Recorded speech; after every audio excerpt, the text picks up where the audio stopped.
നമ്മൾ ഗ്രാവിറ്റേഷൻ എന്ന് പറഞ്ഞ ചാപ്റ്റർ വളരെ കുറച്ച് സമയം കൊണ്ട് കംപ്ലീറ്റ് ആയിട്ടുള്ള കൺസെപ്റ്റ് എന്ത് ചെയ്യാൻ പോവാണ് പറഞ്ഞുതരാൻ പോവാണ്. ഓക്കെ, അപ്പം ഭയങ്കര ഷോർട്ട് ഡ്യൂറേഷൻ തന്നെ നിങ്ങൾക്ക് എല്ലാ കാര്യങ്ങളും ഈ ഒരു വീഡിയോ നിങ്ങൾക്ക് കിട്ടും. ഓക്കെ, അപ്പം നിങ്ങൾ ഇത് ആദ്യമായിട്ട് കാണുന്ന ആൾക്കാർ അല്ലെങ്കിൽ ഈ ചാപ്റ്റർ ഇതുവരെ പഠിക്കാത്ത ആൾക്കാരായിരിക്കും, അവർക്ക് പോലും എന്താണ് ഈ കുറച്ച് സമയം കൊണ്ട് ഈ ചാപ്റ്റർ കംപ്ലീറ്റ് ആയിട്ട് മനസ്സിലാവുന്ന രീതിക്ക് ആണ് നമ്മളിത് കൊണ്ടുപോകാൻ പോകുന്നത്. ഓക്കെ, അപ്പോൾ എല്ലാവരും വീഡിയോ ആദ്യം മുതൽ അവസാനം വരെ കാണുക. ഓക്കെ, ഇത് നിങ്ങൾക്ക് എന്തായാലും യൂസ്ഫുൾ ആയിരിക്കും, നിങ്ങൾ മനസ്സിലാക്കുക. ഓക്കെ, അപ്പോൾ നമ്മൾ ചാപ്റ്ററിലേക്ക് കടക്കുകയാണ്. ഗ്രാവിറ്റേഷൻ നോക്കിക്കോ. ഫസ്റ്റ് നമുക്ക് ഇതിൻ്റെ അകത്ത് പഠിക്കാനുള്ളത് യൂണിവേഴ്സൽ ലോ ഓഫ് ഗ്രാവിറ്റേഷൻ ആയിരുന്നു. എന്തായിരുന്നുടാ? അതായത് ജസ്റ്റ് വായിച്ചു നോക്കുക, ഞാൻ എക്സ്പ്ലെയിൻ ചെയ്ത് തരും, കാര്യങ്ങളൊക്കെ ഞാൻ പറയും. Okay, every mass in the universe attracts each other with a force which is directly proportional to the product of masses and inversely proportional to the square of distance between them. എന്ന് പറഞ്ഞാൽ അർത്ഥം എന്താടാ?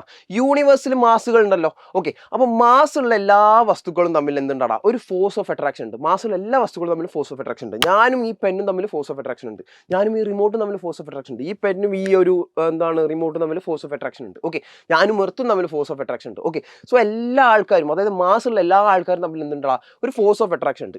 ആ force എന്ന് പറഞ്ഞാൽ ഇവരുടെ മാസുകളുടെ പ്രോഡക്റ്റിന് directly proportional ആണ്. അതേപോലെ തന്നെ ഈ മാസുകൾ ജോയിൻ ചെയ്യുന്ന അല്ലെങ്കിൽ ഈ മാസുകളുടെ സെന്റേഴ്സ് തമ്മിലുള്ള ഒരു ലൈനില്ലേ, അല്ലെങ്കിൽ ഒരു ഡിസ്റ്റൻസ് ഇല്ലേ, മാസുകളുടെ സെന്റേഴ്സ് തമ്മിലൊരു ലൈൻ അല്ലെങ്കിൽ ഡിസ്റ്റൻസ് ഇല്ലേ, ആ ഡിസ്റ്റൻസിന്റെ സ്ക്വയറിന് ഇൻവേഴ്സ്ലി പ്രൊപ്പോർഷണൽ ആണ്. അതാണ് പറയുന്നത്. നോക്കോ, രണ്ട് മാസം M1 M2. ഓക്കെ, സോ ഇവരുടെ ഇടയിലുള്ള ഇവരുടെ സെന്റേഴ്സ് ജോയിൻ ചെയ്യുന്ന ലൈനാണ് ഈ R. ഓക്കെ, അങ്ങനെയാണെങ്കിൽ R ഡിസ്റ്റൻസ് ആണ് ഇവരുടെ സെന്റേഴ്സ് തമ്മിലുള്ളത്. ഓക്കെ, അങ്ങനെയാണെങ്കിൽ ആ ഫോഴ്സ് അട്രാക്റ്റീവ് ഫോഴ്സ്, ഓക്കെ, ആ force is directly proportional product of their masses and inversely proportional square of the distance between them. Okay, അപ്പോൾ F proportional to M1 M2 by R square എന്ന് എഴുതാം. Proportionality മാറ്റാൻ നേരത്തെ ഒരു constant ഇട്ട് കൊടുക്കണം, അതാണ് capital G. So F is equal to G M1 M2 by R square. കുഴപ്പമില്ലല്ലോ, ക്ലിയർ ആണെന്ന് വിചാരിക്കുന്നു. ഓക്കെ, ക്ലിയർ ആണ്. ഇനി ഈ ജീന്റെ പേരെന്താ? ജീന്റെ പേര് നോക്കിക്കോ, യൂണിവേഴ്സൽ ഗ്രാവിറ്റേഷണൽ കോൺസ്റ്റന്റ് ആണ്. എന്താണ് യൂണിവേഴ്സൽ ഗ്രാവിറ്റേഷണൽ കോൺസ്റ്റന്റ്? ആ പേര് തന്നെ ഉണ്ട്. ഇത് ഓൾവേസ് എ കോൺസ്റ്റന്റ് ആയിരിക്കും. യൂണിവേഴ്സൽ ഗ്രാവിറ്റേഷൻ കോൺസ്റ്റന്റ് എപ്പോഴും ഇത് കോൺസ്റ്റന്റാണ്. നിങ്ങളൊരു എക്സ്പെരിമെന്റ് എർത്തിൽ നടത്തുക, ഒരു എക്സ്പെരിമെന്റ് മാസിൽ നടത്തുക, ഒരു എക്സ്പെരിമെന്റ് മൂണിൽ നടത്തുക, എവിടെ പോയി എന്ത് എക്സ്പെരിമെന്റ് ചെയ്താലും ജീൻ്റെ വില മാറാൻ പോകുന്നില്ല. ഓക്കെ, ഏത് ജി ആണ്? Capital G. ഓക്കെ, അപ്പോൾ ക്യാപിറ്റൽ ജീൻ്റെ വില മാറാനേ പോകുന്നില്ല. അതിൻ്റെ വില 6.67 × 10⁻⁻11 Nm square per kilogram square ആണ്. ക്ലിയർ അല്ലേ? ഡയമെൻഷനും കൂടെ പഠിച്ചു വെച്ചോ. അതാ M⁻⁻1 L³ T⁻². ഓക്കെ, ഇത് നിങ്ങൾക്ക് കണ്ടുപിടിക്കാനുള്ളതേ ഉള്ളൂ, അല്ലെങ്കിൽ നിങ്ങൾ പഠിച്ച് ബൈ ഹാർട്ട് ആക്കി വെച്ചിട്ടുണ്ടാവും യൂണിറ്റ്സ് ഒക്കെ പഠിച്ചപ്പോൾ. ഓക്കെ, അപ്പോൾ ഇത്രയും കാര്യങ്ങളാണ് എനിക്ക് ഫസ്റ്റത്തെ പേജിൽ പറയാനുള്ളത്. ഈ ഒരു ഗ്രാവിറ്റേഷൻ ഫോഴ്സിന്റെ സ്പെഷ്യാലിറ്റീസ് എന്തൊക്കെയാണ്? എടാ, ഈ മാസുകൾ തമ്മിലുള്ള ഫോഴ്സ് എപ്പോഴും അട്രാക്റ്റീവ് ആയിരിക്കും, അത് ഒരിക്കലും റിപ്പൾസീവ് ആവില്ല. നോക്കിക്കോ, അപ്പോൾ characteristics of gravitational force, GF എന്ന് ഉദ്ദേശിച്ച ഗ്രാവിറ്റേഷണൽ ഫോഴ്സ് ആണ് കേട്ടോ. അപ്പം ഓൾവേസ് അട്രാക്റ്റീവ്, എപ്പോഴും എന്തായിരിക്കും? അട്രാക്റ്റീവ് ആയിരിക്കും. രണ്ട് മാസുകൾ വെച്ചിട്ടുണ്ട്, അവർക്ക് അട്രാക്റ്റീവ് ഫോഴ്സ് ഉണ്ടാവുള്ളൂ. അപ്പോൾ ഞാനൊരു കാര്യം ചോദിക്കട്ടെ, എന്തുകൊണ്ടാണ് ഈ ഒരു ഗ്രാവിറ്റേഷണൽ ഫോഴ്സിന്റെ എഫക്റ്റ് എനിക്ക് ഫീൽ ചെയ്യാത്തത്? ഈ പെന്നും റിമോട്ടും തമ്മിൽ അട്രാക്ഷൻ ഉണ്ട് പറയുന്നുണ്ട്, അല്ലെങ്കിൽ ഇവർ തമ്മിലുള്ള ഗ്രാവിറ്റേഷണൽ ഫോഴ്സ് ഉണ്ട് പറയുന്നുണ്ട്, പക്ഷെ എനിക്ക് ഇവർ ഒട്ടുന്നതായിട്ട് കാണപ്പെടുന്നില്ല. കാരണം എന്തായിരിക്കും? നിങ്ങൾ മനസ്സിലാക്കണം, ഗ്രാവിറ്റേഷൻ ഫോഴ്സ് പറഞ്ഞാൽ മാസുകളുടെ പ്രോഡക്റ്റിന് ഡയറക്ട്ലി പ്രൊപ്പോർഷണൽ. ഈ രണ്ട് മാസും മൾട്ടിപ്ലൈ ചെയ്ത് വിചാരിക്കും, എത്രയോ കുറച്ച് വാല്യൂ വരുള്ളൂ. പിന്നെ ഇൻറ്റു ഒരു G വരും. ജീൻ്റെ വില എത്രയാണ്? 6.6 × 10⁻⁻11. അപ്പോൾ നമുക്ക് കിട്ടാൻ പോണ ഫോഴ്സ് 0.0000000, അങ്ങനെ സീറോനോട് അടുത്തൊരു വാല്യൂ, അല്ലെങ്കിൽ ഇൻഫിനിറ്റ്സ്മലി സ്മോൾ ആയ ഒരു വാല്യൂ ആയിരിക്കും ആ ഫോഴ്സിന് കിട്ടുക. സോ അതുകൊണ്ടാണ് ഈ ഫോഴ്സ് ഓഫ് അട്രാക്ഷൻ ഒന്നും ഫീൽ ചെയ്യാത്തത്. മനസ്സിലായോ? ഇനിയിപ്പോൾ ഞാനും എർത്തും തമ്മിലുള്ള ഫോഴ്സ് ഓഫ് അട്രാക്ഷൻ എനിക്ക് ഫീൽ ചെയ്യുന്നുണ്ട്. കാരണം എന്താ? എർത്ത് അത്യാവശ്യം മാസ് ഉള്ള ആളാണ്, 6 × 10⁻24 കിലോഗ്രാം ഉള്ള ആളാണ്. എൻ്റെ മാസ് കുറഞ്ഞാലും പ്രശ്നമില്ല, ഈ പ്രോഡക്റ്റ് എന്തായാലും മതി, വലുതായാൽ മതി. ഓക്കെ, അപ്പോൾ അതുകൊണ്ട് എനിക്ക് ആ ഒരു ഗ്രാവിറ്റേഷൻ ഫോഴ്സ് ഫീൽ ചെയ്യുന്നത്. എൻ്റെ ഫൂട്ട് എപ്പോഴും ഫ്ലോറിൽ തന്നെ നിൽക്കുന്നത് എന്തുകൊണ്ടാണ്? ഞാനും എർത്തും തമ്മിലുള്ള ഗ്രാവിറ്റേഷൻ ഫോഴ്സ് ഓഫ് അട്രാക്ഷൻ കൊണ്ടാണ് അല്ലേ?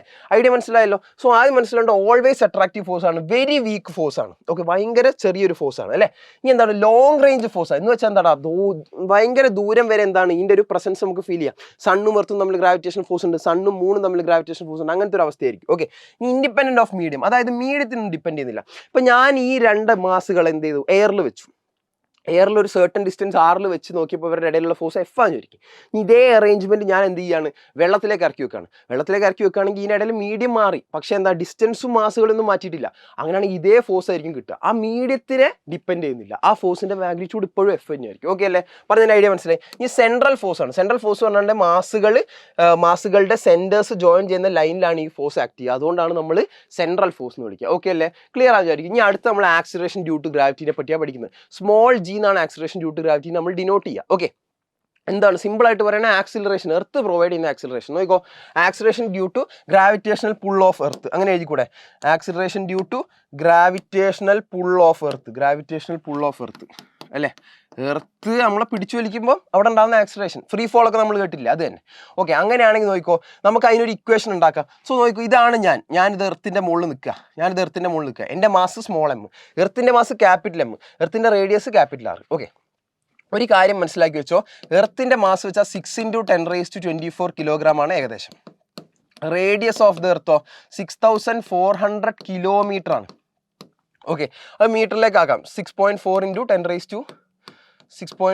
10⁻6 മീറ്റർ എന്നുള്ള രീതിയിൽ നിങ്ങൾക്ക് എഴുതാൻ പറ്റും. ഓക്കെ, കിലോമീറ്റർ ആക്കുകയാണെങ്കിൽ നിങ്ങൾക്ക് അങ്ങനെ എഴുതാൻ പറ്റും. ഇതൊക്കെ എങ്ങനെ ആക്കിയത് മനസ്സിലായില്ലേ? നോക്കിക്കോ, 6400 കിലോമീറ്റർ വെച്ചാൽ 1 2 3 അല്ലേ, 3 0 കൂടെ ഇട്ടിട്ട് മീറ്റർ ഇട്ട് കൊടുത്താൽ മതി. സോ നമുക്കിതാ 6400 ഓൾറെഡി ഉണ്ട്, ഇനി ഒരു 3 0 കൂടെ ഇട്ടിട്ട് നമുക്ക് കിട്ടുക എന്താണ്?